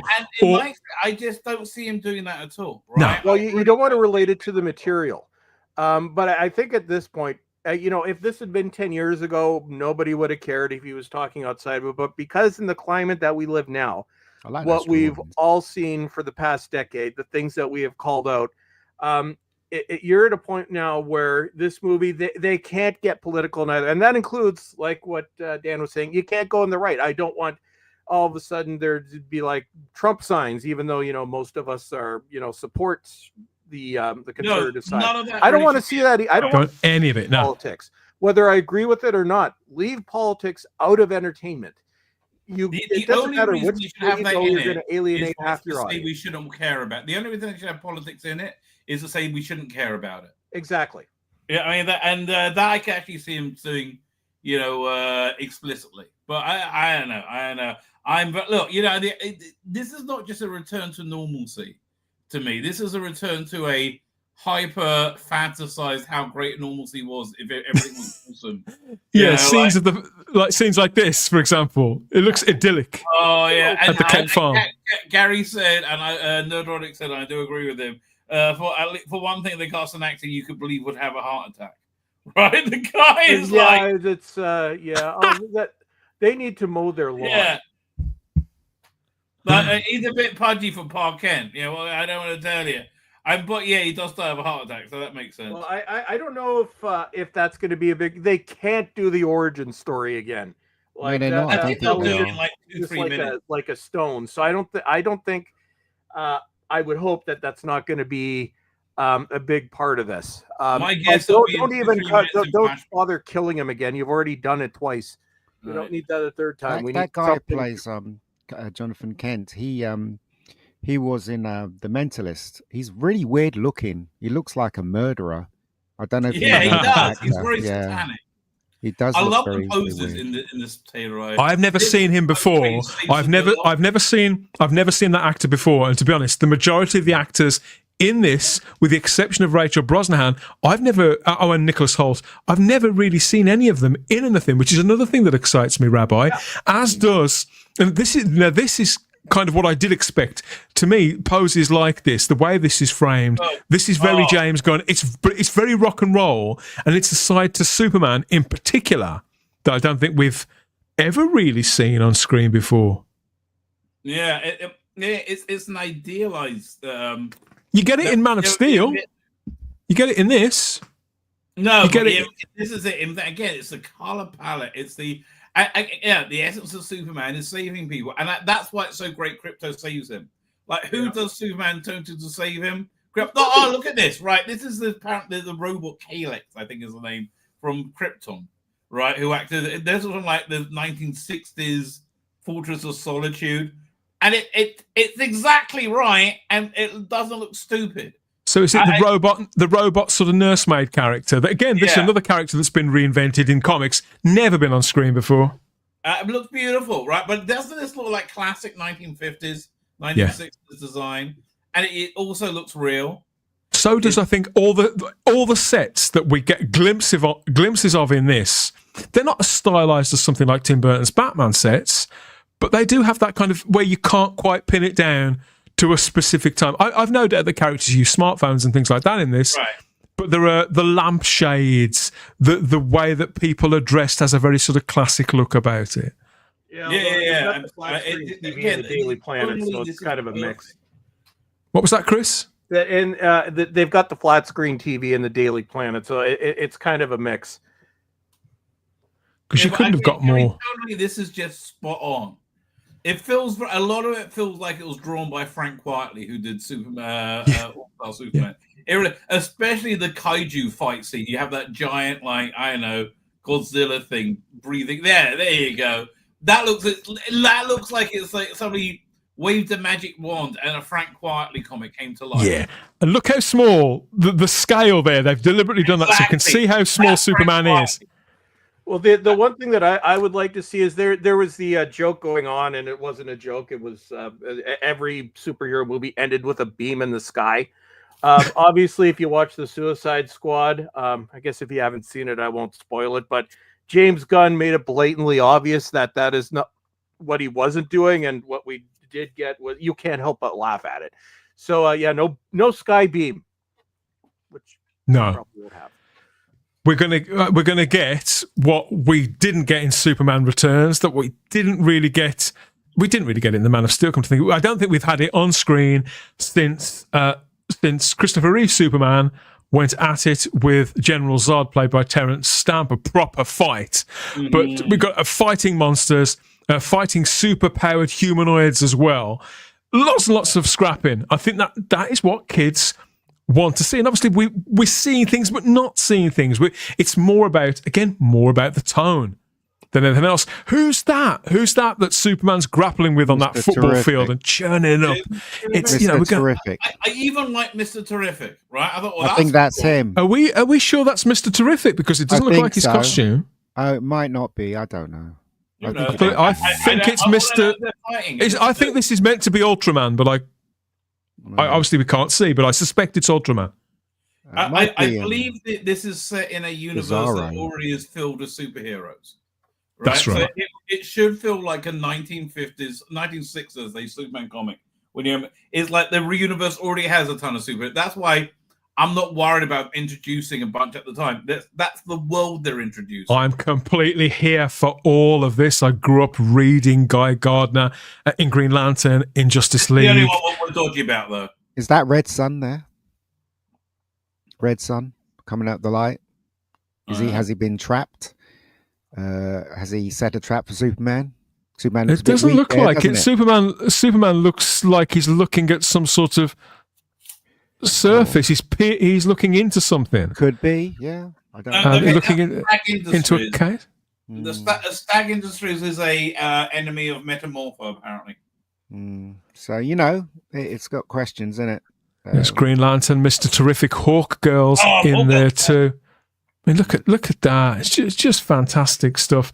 And Metamorpho on screen as well, played by a very curious looking actor. Metamorpho is another character I love. I suspect a lot of comic book fans are very happy to see him there. I know him more as a member of the Outsiders, but I think he's drifted across into several teams now. So what they're going to do with him, how he's going to play into it, I think obviously it's through Stag, isn't it? Through Stag Industries. This is stuff that we've not seen on screen before, and I can't wait to see how they weave it through Superman. But I suppose what the most important things about this are the fights, the sense of scale, spectacle, and of threat. Like I said, this was the moment that made me gasp. There were several parts later in the trailer that where I think I said wow to myself. When Superman and Lois are sort of in a clinch and they're sort of rising up, I just found it all incredibly inspirational. But this moment, saving a little girl like that, it's not quite getting a cat down out of a tree, is it, Rabbi? But it's not far off. This is it's spot on. Again, Superman saves people, and it demonstrates his intense strength and virtue. It's perfect. And it looks fantastic, and everything has that color palette. Like, look, even the canisters have the same yellow as his. It looks like it's printed. Yeah, in the like it was in the 1960s. I think people can probably tell that I'm very much on board for this. This hasn't disappointed me in any way. In fact, it was better than I expected. Genuinely, my biggest concern is that the film can't live up to this. I expect we'll get a second trailer, probably around March, a proper trailer with dialogue and with some idea of the plot.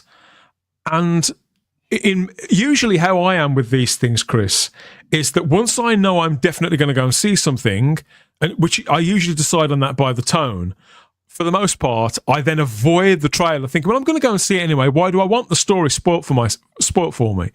But obviously, fronting this show, talking about pop culture, you got to take a hit like that sometimes. So I will watch the trailer, but right now I feel I'm in a very precise, very sweet spot where I've been coaxed. I don't think it's as bad as there was a period where you didn't watch trailers because every trailer gave away the entire movie, including the ending. Yes, exactly. I think especially in some of the horror trailers I've seen recently, I think we've gotten away from that. Because that doesn't, when you reveal the whole movie, that doesn't help your movie. That hinders your movie. So I think, especially when you have something like this, that has to make money, you want to draw your audience in. And again, I think Gunn, DC, and Warner are probably aware of this at this point. You're not going to draw people in by revealing everything. So I think hopefully what they'll do with this is, have some questions brought up in the trailer. So we'll see. No, I'll be watching the trailer.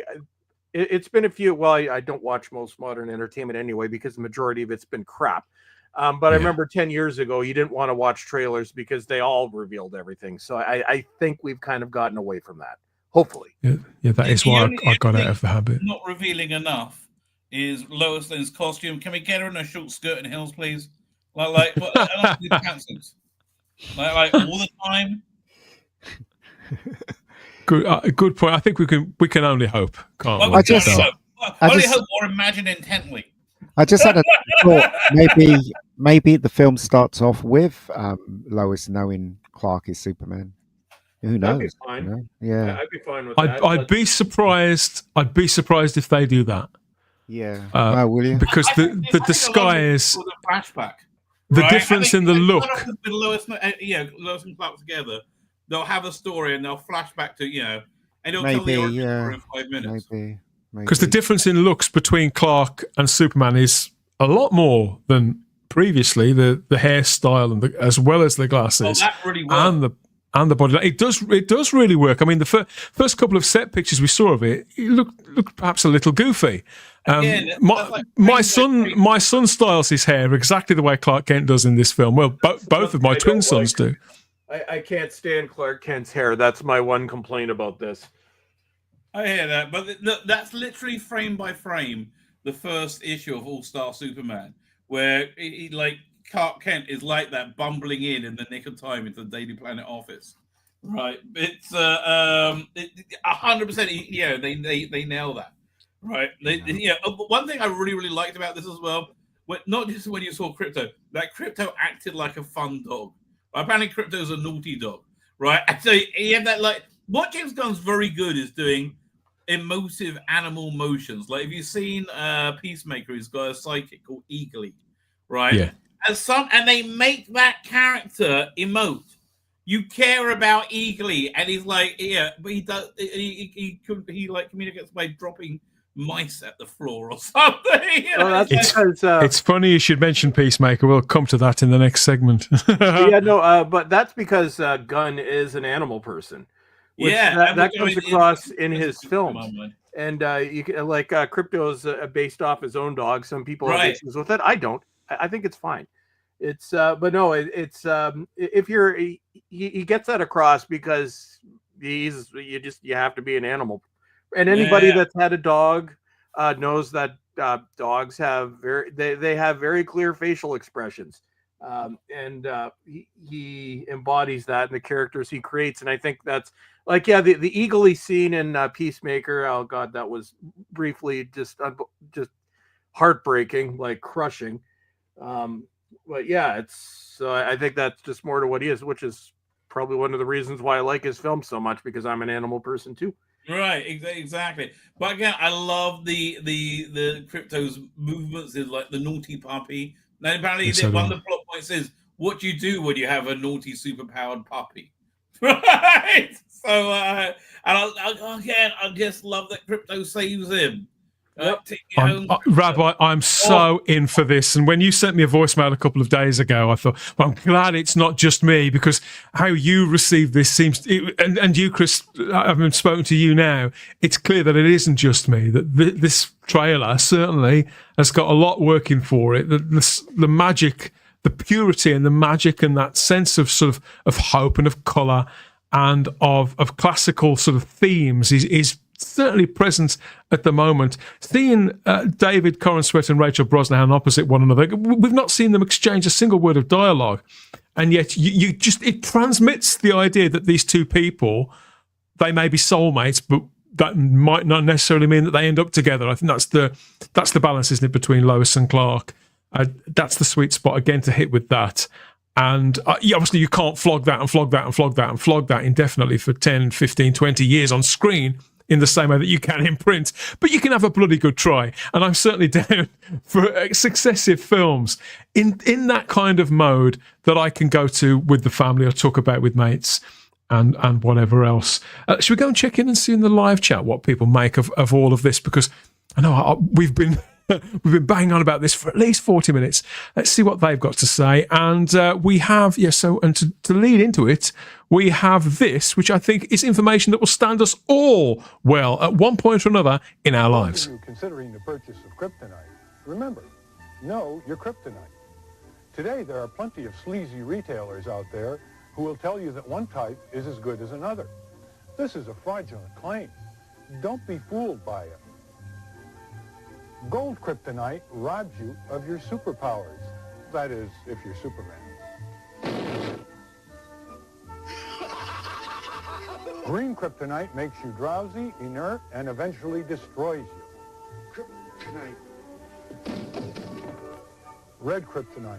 Now that's the unpredictable stuff. It could turn you into bizarre forms and shapes. It could turn you into twins or a giant ant. Anything. One final word of warning. If the kryptonite is not properly and clearly labeled, take your business elsewhere.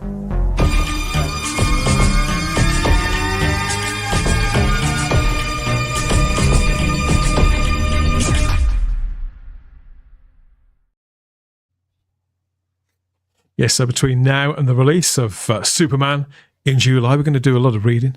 Not just comics, but messages in the live chat as well, including this one from Stephen Braddock, who says, da, da, da.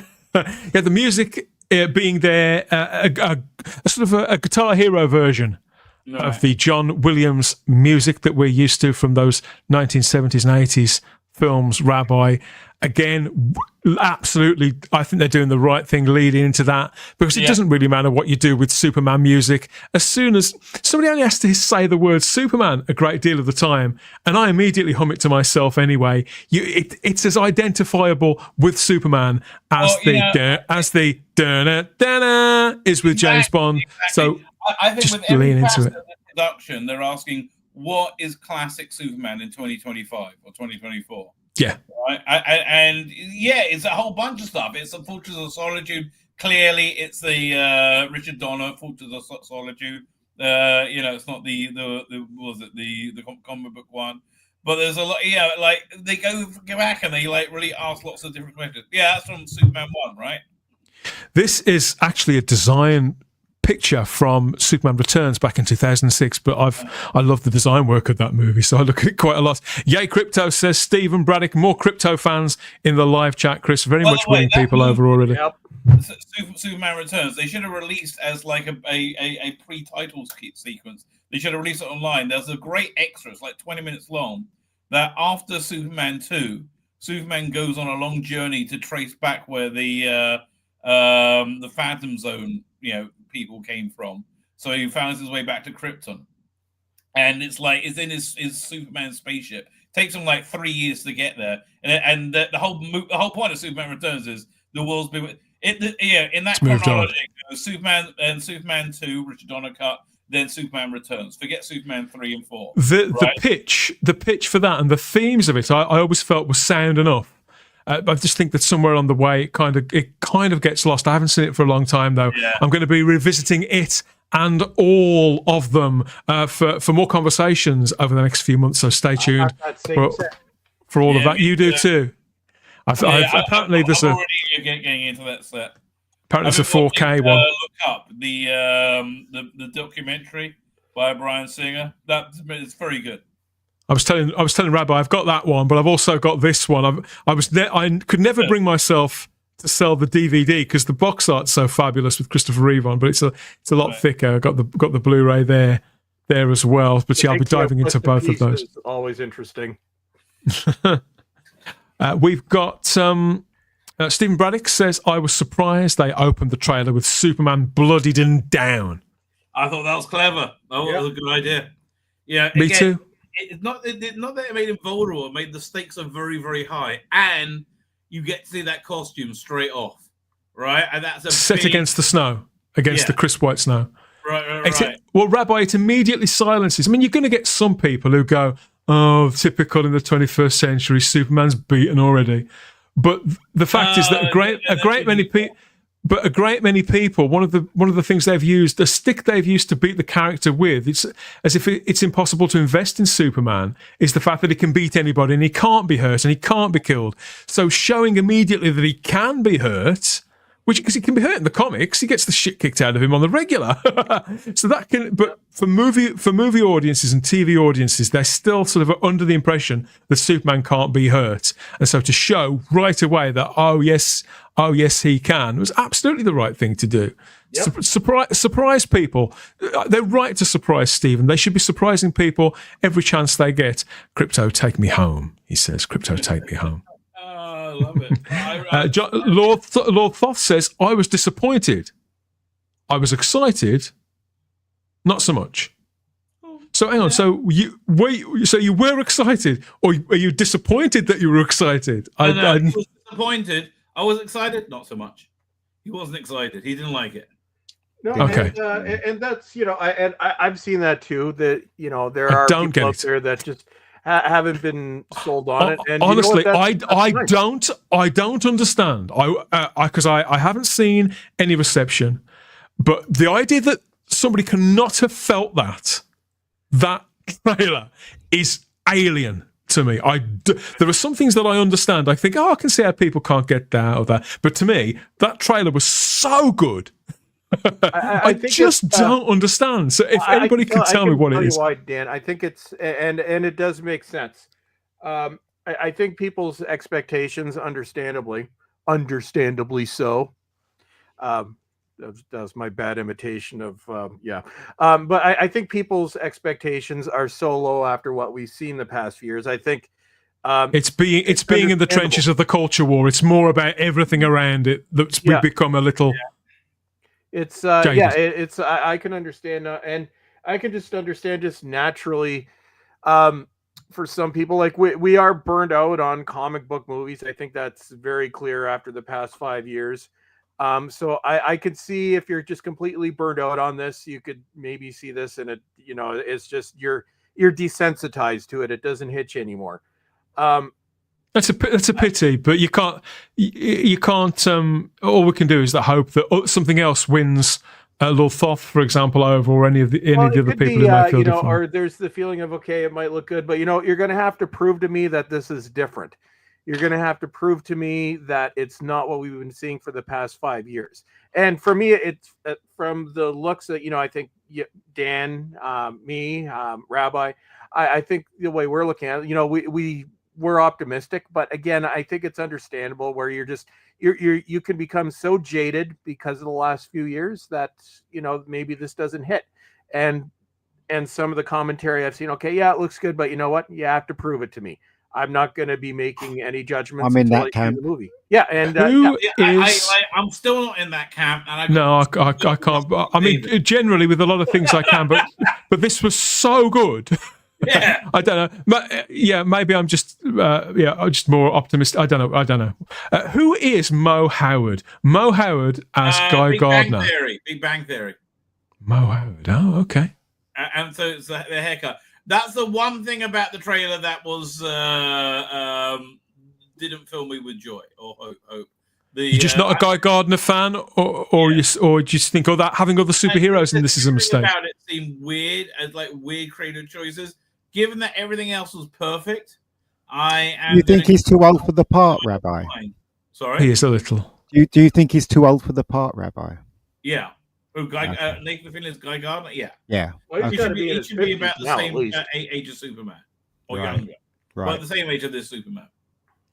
It does look like they're mixing up some of the ages of some of the characters, obviously, because I suppose the important part is how old Guy Gardner is in relation to Hal Jordan. We know that Hal Jordan is going to be in his late 50s, which would put Guy Gardner at around the 50 mark. But I was surprised. It's one of the things that has surprised me about choices that Gunn's made. Give him that haircut, not the put and base in that he has in the trailer. I think this is meant to be that haircut. I will look them back to back, and they're not. You know, it's sometimes it looks harsher than others. So obviously, Guy Gardner's a character that's been in print since the early 70s, late 60s, early 70s, mostly with this look. His costume, it didn't look very green. But again, I think. Well, if you look, check it out. It does look like they're part of some version of Justice League International. I don't think they'll be called Justice League International, but because Hawk Girl and Guy Gardner certainly have similar looking tunics on, they could be part of some sort of state-sponsored superhero group or big tech-sponsored superhero group, whereby they, in the way that Max Lord ran Justice League International. So that's what I think it could be part of the plot. Is Guy Gardner? In it? I can't remember. Is Guy Gardner? Because I don't know. I've never read him. Is he a villain or is he just bad? He's Green Lantern who's an arsehole. Okay. Right, Dan, would you say that's fair? Yeah. So he's a kind of anti-hero type, you know. So he does the right thing. He's Avon in Blake 7. He does the right thing when pushed. It's that kind of. He'll do the right thing. He'll pretend that it's all slightly beneath him, and pretend that he doesn't want to do the right thing. So, but he is a hero. He's just a hero with that attitude. All right, gotcha.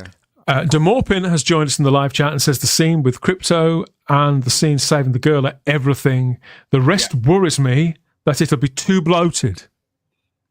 I don't think. Again, I'm so excited to see it going straight into that superhero-filled world. That's what always disappointed me in the Jessica Jones TV show. Right, in the comic book, which was one of the best comics I ever read, it was set very much in the Marvel universe with these big superhero battles going in the background. Right, and it was like in the comic book, the first story was about somebody got a picture of Captain America on a date with this woman, right? So and she had to go and there was a whole thing, but it was very much like she dated Ant-Man in it, right? And there's the scene with that she's in with Ant-Man, and there's like this giant superhero battle going on in the background, and she's like, "Do you have to go and get your costume?" It's like, "Nah, it's fine, they can handle it." The thing is, if we want to see Superman fighting, having a scrap, he's got to be fighting other superpowered people, therefore superpowered villains and heroes or anti-heroes. So therefore, there's got to be other heroes in the mix. Colin thinks there may be too many. I mean, is 4 too many? I don't think that's very many at all. And I think it depends. I think it depends on what they're doing. I think it depends on what they're doing. John Yulden's in the live chat. Good to see you, mate. So John has been having technical problems. So I hope those are fixed or on their way to being fixed, because he's joined us there in the live chat, and he thinks I think you'll see an evil Superman in this film created by Luthor to turn people against him, because that would be a classic Luthor play. If they are using a version of the character Ultraman, I don't know. I think that all bets are off. I think they could be pulling in strands and strings from DC continuity in the way that they did with Lex Luthor back when Gene Hackman was playing the role in the movies, which bore no real resemblance to the character in print. That was casting just to get the movie made. Yeah, of course it was. Yeah, he was a good screen villain, terrible Lex Luthor. Matthew Pounder. It was endearing, but it was Gene Hackman being Gene Hackman. Matthew Pounder says there's too much going on, and stylistically, it's all over the place. Stylistically, come on, Matthew. Stylistically, it is nailed on. There was a lot going on. There was a lot thrown at us on screen in that minute and a half, 2 minutes. But I think stylistically, it was very consistent. What are your thoughts on that, then, Ian? I agree with you. Stylistically, it isn't all over the place. It is quite nailed down. But again, could be a lot for some to take, couldn't it? Yeah, I have my reservations. I just want to see the film now. I got to admit, the trailer didn't blow me away at all. I thought it was okay. I was like, okay, well, if that's what they're going to do, that's what we're going to do. Now let me see the film. I want to see the film now. So that's where I stand. Yeah, they've turned it around. They've turned this around quite They've turned this around quite quickly, haven't they, Rabbi? They were filming it. I think they started filming it around this time last year. Right. They didn't stop filming it until June, July. On this production, which is always a good sign, right? It's people making a movie because they're excited to make it. Right. That's you could tell that with Doctor Who when they're doing it in 2005. They're all excited to make it. They're excited to make this, right? And I don't know. I think it's And it's really going to work. I'm just so excited about it. You saw that when and I talk about this a lot for a film I haven't seen, but I talk about this film quite a lot. I think I was aware of that when Tom Cruise was making Maverick, Top Gun Maverick, how he couldn't wait for people to see that movie. And I think that this, and it was the same with the Jumanji movies starring The Rock. I think there were several films where they've had so much fun making them, and the take has been so solid that you can see the glee in the promotion of them, in the putting them out. They just want people to see them. And I get the impression, again, I think we've seen several films come out in the last 2 to 3 years. There's another one that a trailer was released for this week, which we'll talk about another time, which I also believe owes a debt to Top Gun Maverick. And I think that this Superman movie is partly informed by the success of Maverick. Right. And the tone of that, the feel of it. We've got some Merry Christmases in the live chat. Firstly, one from Ian. One from Ezra. That's way to describe the tone. Merry Christmas. Sorry. It's the tone of it's like 1964 and you're a kid opening up a Superman comic. Superman action figure or a comic. No, yeah. I mean literally a comic. It's that experience brought to life, right? It's like it's so bright, it's so colorful. Right, you get this, and you get this 3-dimensional world. You immediately fly into and enter. Right, that's what it is. And this was James Gunn's experience reading Superman comics when I was a kid, which for me it's very exciting. I think that with the resurgence of DC Comics in print as well, which is happening really quite slowly, but it is definitely happening. There's a turnaround happening at DC. Then hopefully by the time this film comes out, they're planning to relaunch the Superman title specifically to tie with this film. Then hopefully there'll be a strong book. There'll be a strong book waiting for people in the local comic book shop, whereby if this film does hit big, they'll be able to go to the comic book shop, say, I want a Superman comic, and they'll be able to point, it's over there. Rather than... I don't think those two's ever read a comic book. I don't think those two's ever read it. I think Gunn has, but the other two haven't. Yeah, it's hilarious. Well, apparently David Corenswet's a huge Superman fan, and they always comics say that though, don't they? They always say, "Oh, it's a huge." But he's been talking about Superman. Apparently, David Corenswet's been talking about Superman, his love of Superman, and growing up reading Superman to colleagues on other shows. He was on some sort of family drama, wasn't he? Set on a ranch on the Hallmark Channel or something like that. And apparently, he drove his castmates mad with talking about how brilliant Superman was and how he'd want to play him one day and all that kind of thing. Good for him. Good for him. And it's very indicative, the comics they're reading there. You've got like a 1960s Superman, you got the very first comic, and you got the All-Star Superman. The All-Star, the one that you... Yeah. It's linking all the best of Superman and trying to be authentic to all of them. I think I'm really, very excited by this. Matthew Pounder says that Nicholas Hoult was awful as the Beast. I'm yet to be impressed by him. It was an awful part in a pretty terrible film, Good really, actor. Matthew. I think he's been great in virtually everything else. Good actor. So, he looks... What do you think? He looks fabulous in Nosferatu that we talked about last week, Rabbi. Sorry? He looks fabulous in Nosferatu that we talked about last week. Oh, yeah. I was at first taken back. It was such a young Lex Luthor. I wasn't sure if I liked it. And then it took me a minute to tune into it. Right, and that's the whole thing of it. As long as you can tune into it, I think I think it's very enjoyable. He asks, why does Superman need body armor? The suit doesn't look like armor to me. It looks tougher. It looks like the Fleischer cartoons. Yeah, exactly.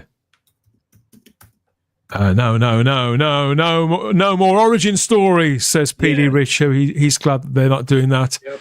And Stephen Braddock says, I hear there is no origin story and everyone already knows who Superman is. Again, apparently this isn't the origin. Yeah. Neo before Zod advises PD Rich. Yeah. Very good. Save Gingers. # save Gingers. Says Lord Thoth. And Colin says, did Guy Gardner not wear the normal Green Lantern outfit? No, it doesn't look like the standard outfit to me. I say it looks like a tunic, like he and Hawk Girl certainly a part of some sort of group or another. Matthew says it can't be worse than the Man of Steel. I thought Zack Snyder's Justice League was so good that it made Batman vs Superman and Man of Steel retroactively much better. I love Man of Steel, but it came out over 10 years ago. It was fine for what it was. You understood where it was going, and now I can rewatch it and go, "Oh, I see it in that context." I saw John Williams at the South Bank. Wow. And the Superman theme got the biggest applause. And that's saying something, isn't it, Ian? Because John Williams, he's got quite a lot of themes under his belt, isn't he? Yes. What I'm hoping they're going to do with this is what they did with the Star Trek movies, where basically when James Horner came on board, he created a whole different theme for Wrath of Khan, but he kept the Star Trek TV theme in there as well. Yeah. So, John Williams' music for Superman's kind of like James Bond, the James Bond song. So I think it's part of Superman now. So, I think you're right. I think it's exactly. I mean, that's why I prepared this graphic, because for me, yes, it clearly is. And it should outlive producers, directors, stars. This should always be the theme to Superman. Yeah, you can't get rid of it because it's so iconic now. Even people that weren't born when the first Superman movie, the 78, came out, they know the theme automatically. So, yes, it should be always in films going forwards, in my opinion, of course. But, hey, just my opinion. Rose Kirby says, I'm unable to look at the trailer. I'm getting too emotional. I just can't watch it. I think a lot of people could saw it. Yeah, I hear it. I was again. I'm very hesitant to admit this, but I was pretty close. I don't cry at stuff like this, but I was emotional. Let's put it that way. I really felt this trailer in a way that I can't think of the last time I felt a trailer like that. Wow. I wouldn't like to think how long it's been. Probably since the closest I can think of was watching the trailer to The Force Awakens, when the Millennium Falcon kind of drops down out of the sky and it's kind of wobbling, and they play the John Williams thing. It goes da da da da da da da in that first theme to The Force Awakens. And what we know now. And that was like, but that wasn't the whole trailer in the way that this was the whole trailer. I was just staring at the screen, gasping. Whereas in the Force Awakens trailer, I found it a little generic, and it took that moment, which I think was quite late in the trailer, for me to go, oh wow, but so that was one moment. This was 2 minutes of concentrated joy and hope for me. I just loved it. Well, the best bit of that Star Wars trailer was right at the end when you had when you had Han Solo and Chewbacca show up. We're back, Chewie. Right, that bit. Everything else was like, well, okay, nice, but where's Han looking like, baby? Yeah, that's what I thought as well. Lord Thoth says, I will wait and see. I never judge a movie on a trailer, good or bad. Well, no, that's not what they're for, is it? Their trailers are there. They're part of the marketing package. So they're there to inform us about what we could be getting. So I don't think anybody's expecting to judge the film, but you can judge whether it's, I say you judge the tone. I use it to judge the tone about what I'm going to be getting as to whether it's going to be worth my time or not. And Colin says, I want to see the film now. That's what a trailer is supposed to do. So it's worked on Ian, and he's the more lukewarm out of all of us. It's even worked on him. So I think this is an excellent trailer, to tell you the truth. I want to see it because this is Ian excited. You don't understand. No.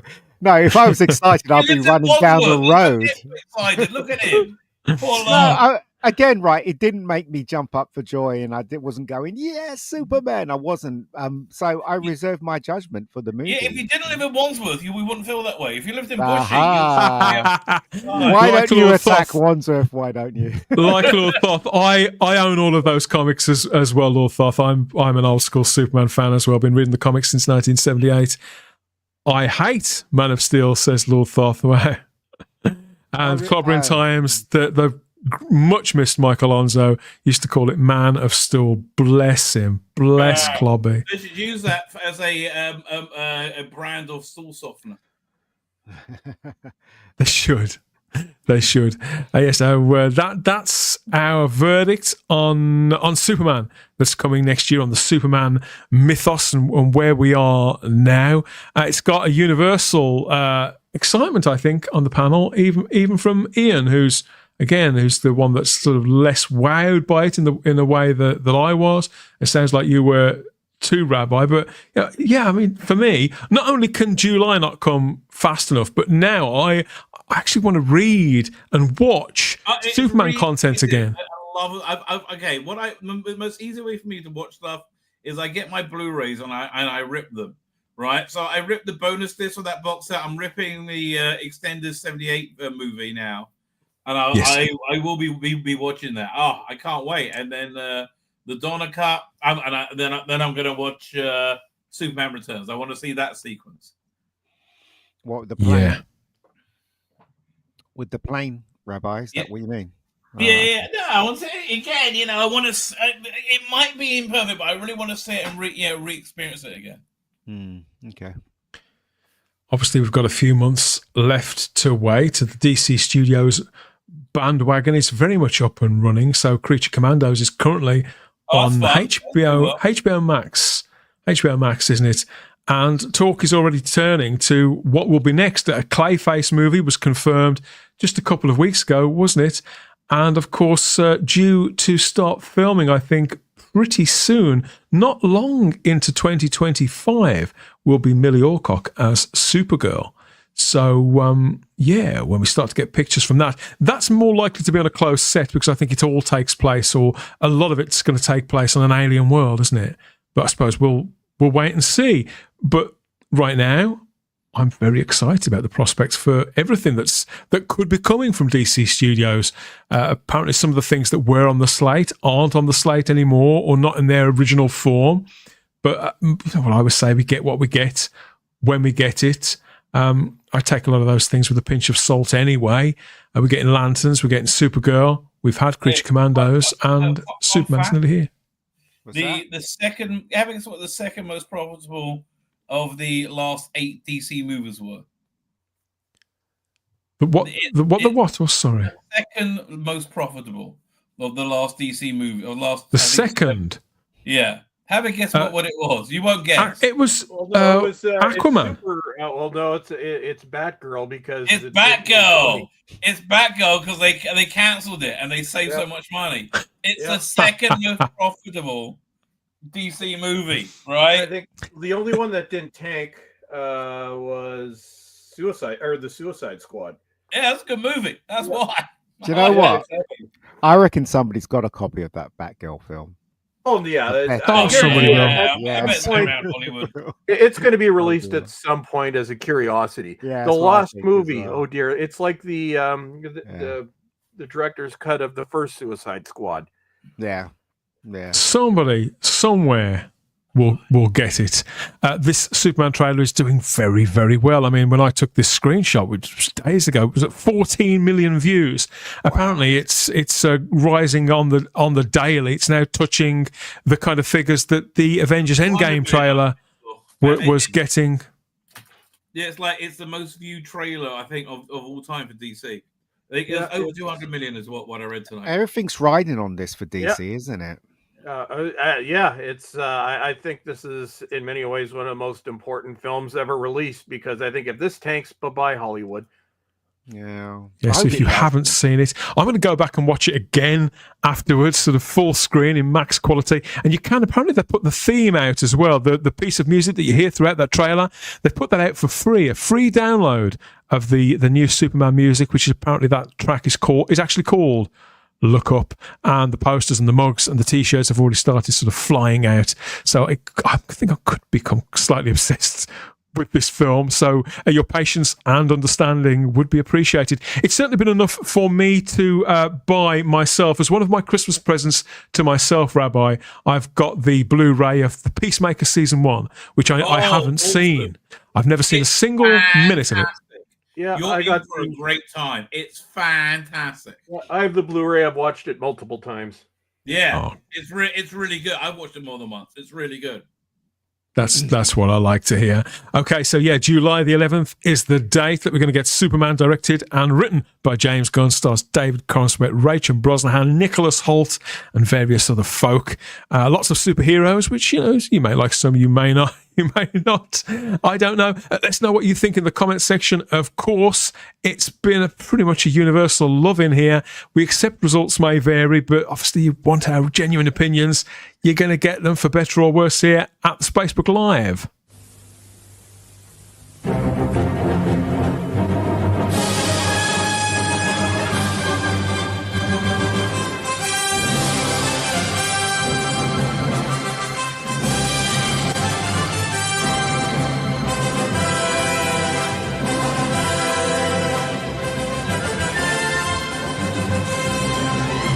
This Superman movie is brought to you by Canon, the world's leading camera manufacturer.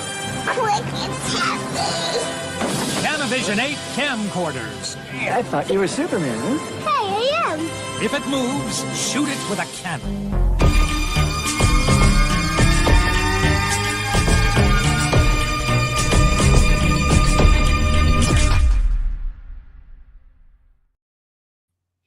Wow. Yeah, this has been the Spacebook Live's Christmas run-up show here, focusing mostly on the gift that was the Superman trailer that we finally got this week. Thank you, everybody, for your contributions there in the live chat on YouTube and on Rumble. Keep them coming. Let us know how many times you've watched the trailer, and if you're not feeling it, what is it you're going to need to see in the actual trailer that's going to come in a few months' time. And let's have a reading list, maybe. Lord Thoth and other people put together your list of the top 10 Superman books that people should try in the run-up to this film coming out. I'm very much an old-school Superman fan as well. Got lots of books from lots of the various decades. And so I'm looking forward to blowing the dust off some of them in and rewatching some of the old movies and TV shows and cartoons as well. We're a few days away from Christmas itself. Chris, you've had a new arrival, haven't you, in the Bolstrek house this week, just in time for Christmas. A little friend who's come to play. Oh yeah, at some point I'll do a more detailed thing. But yes, I've retired my glitchy, now discontinued LG 4K player. It is now backup status. I literally put it back in the original box with packing and taped it up, and now it's in storage. Case one of my other two 4K players goes boom. But yes, I got the Sony X800 M2, which is actually a 2017 model, refreshed in 2019. And this thing is a beast. I was watching every Saturday morning. I usually watch an episode of Star Trek, the original series. I have never seen it look this good, so I will give a more detailed review. Do you watch the new effects or the original effects? I don't watch the new effects. No, we don't watch those. Although I've got the Blu-rays. It's just an option where you can select. I was going to say, have you got the Blu-rays? Because I've got the remastered DVDs. I've got the remastered DVDs, and the quality of those is really good. And I have thought about upgrading. The Blu-rays or the DVDs, they were new masters of the original cuts. The Blu-rays, and I think it was the first show to do this, they rescan the negatives and cut the show back together again. But they added new effects, which even by mid-2000 standards are terrible. So I just as a rule, I watch my original effects. Very good. So although your player is not under your tree, you've opened it early, you naughty boy. It sounds like... Well, this is whenever I get a new player, because I tested fairly heavily during the first month, because I want to make sure that it's not going to go boom. I use it, I think because it's Christmas, I have until the end of January, but every time, and actually at some point I'm going to do a history of how many players I bought since my first DVD player. Spoilers, it's a lot. But no, whenever I get a new player, I tested very heavily for the first month to make sure there are no knock on wood glitches. Through its paces. Yeah. So that's what I do. And so it's I've got other things. I bought myself Blake 7 for Christmas. So that's my so did I. So yeah, that's not going to be open till Christmas, and my Dexter set, I'm not opening that till Christmas, and a couple other things I bought myself, and my Vinegar Syndrome box won't be here until after Christmas, but that's my other Christmas present. Yeah, I've bought Peacemaker, as I said, Rabbi. I've also bought the complete series of the Rockford Files as well in a giant clamshell box. Yet to be honest, for me to open a gift to myself on Christmas Day, both of those things, as well as a couple of movies. How about you? Obviously, you're there in your Christmas hat now. Before we sign off, what are you looking forward to doing over Christmas? Because obviously you don't celebrate it. You do, but you don't you? It's really weird. Yeah, our Christmas dinner is going to be on Friday night, right, as opposed to Wednesday, because we do it for Sabbath. So yeah, I mean, I hope the mince pies are ready by the 25th. That's all I can say. I want a nice glass of wine and a mince pie on the 25th. What is it? Cream or custard, mate, with mince pies? Never custard for me. Neither. Just on its own.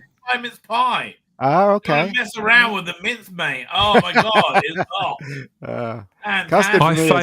I favour custard myself. I have to admit, custard's nice. Yeah. I really do miss machine-made ones like the Mr. Kipling's, but because I only get the ones my wife makes. So yeah, Marks it's and also Spencer's got wines Christmas are good. pudding. So it's all go for us. So yeah, I love English Christmas.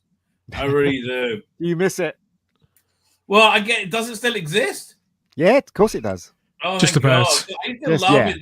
It's hanging in there. Like a roast chestnuts and before I got the tube. You remember when we could do that? Yeah, they still do. Well, I was down West End today. They had some nice. out there with the chestnut thing. Yeah. Right. And I also like before I was kosher, I went to the shellfish stands. You get yourself half a pint of Whelks. Oh God, that's all gone. No, bit of salt and vinegar. That's gorgeous, mate. I remember that. That's gone, I think. That's Yeah. The Cockneys have all moved out, mate, and have taken their Whelks with them. I'm afraid it seems. I know. We got to do something about Sadiq Khan. Yeah. Maybe if we ask Santa nicely, he'll sort of whisk Sadiq Khan away. There. I've got a present we have to get for Dan. Dan, I'm going to get you your favorite movie, Last Christmas, because I know you love that movie. Oh, yes. So now this is the film. Now, there's a reason why I've got a bit of a history with this movie. It's because I was looking forward to it so much. Huge fan of Wham. Huge fan. Well, I say fan. Huge admirer of Emilia Clarke. Yes. And so, yeah, our hopes were high for this. And I found it somewhat disappointing. But this is something you return to every year, isn't it, Chris? Yes, and I rub it in your face every year as well. Do you like this film? The less said about the person who directed it, the better. So we just pretend he doesn't. Yeah. Oh, who directed it? Emma. Just think Ghostbusters. No. Oh, Paul Feig. Yeah. No, who directed it? We shall not mention his name. Wasn't it Emma? What's her face? Emma Thomas. I think Emma Thompson. She's in it. Emma Thompson directed it. I think. Emma Thompson directed it. I think. Did she not? Maybe I got that wrong. Emma Thompson. I think she might have written it. Give Uncle Chris. She wrote it. Let us know. Yeah, she wrote I'm double checking. Did she write it? Let us know by all means. We want to know these things. I'm looking it up. I haven't actually. He co-wrote the screenplay. Right, gotcha. Yeah, but I haven't ever revisited it, but I'm going to. But here's another example. This was I actually haven't played a 4K on my new player yet, but this is an example of how awesome the player is. My disc of this is actually glitchy to the point that it's been on my replace list. Because on the LG, I bought it at Best Buy when it first came out, which I think was like 5 years ago now. It's always been glitchy, and there's certain segments where it skips. It did that every year I've watched it on the LG.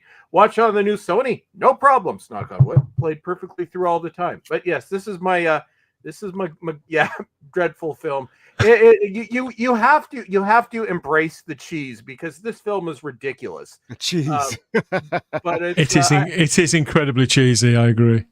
But I like my cheesy Christmas movies. I also watch Surviving Christmas every year because it's one of the worst movies ever made. Oh, who's in that? I often do a double. Sleep together in this movie? Say what? Do these two people sleep together in this movie? I think that would count as a spoiler. No, that'd be a spoiler. I can't imagine that happening in any way, shape, or form. That'd be a spoiler. Well, actually, what I did is I always watch this with Surviving Christmas. It's the worst thing Ben Affleck ever did. It's worse than Geely. It is one of the worst films ever made. It actually killed that, and Geely killed Affleck's career for like 5 years. It's terrible. It also stars Tony Soprano. It is. I've got that as well. It's so bad. It's awesome. So I watched the two of these back to back, and it's my guilty pleasure cheese. But yeah, Surviving Christmas will be if you want James Gandolfini, Ben Affleck, Christina Applegate. The worst thing you will ever see, and it's hilarious. You're watching the wrong films, mate. You're watching the wrong films. Watching the wrong films. You could be watching the wrong.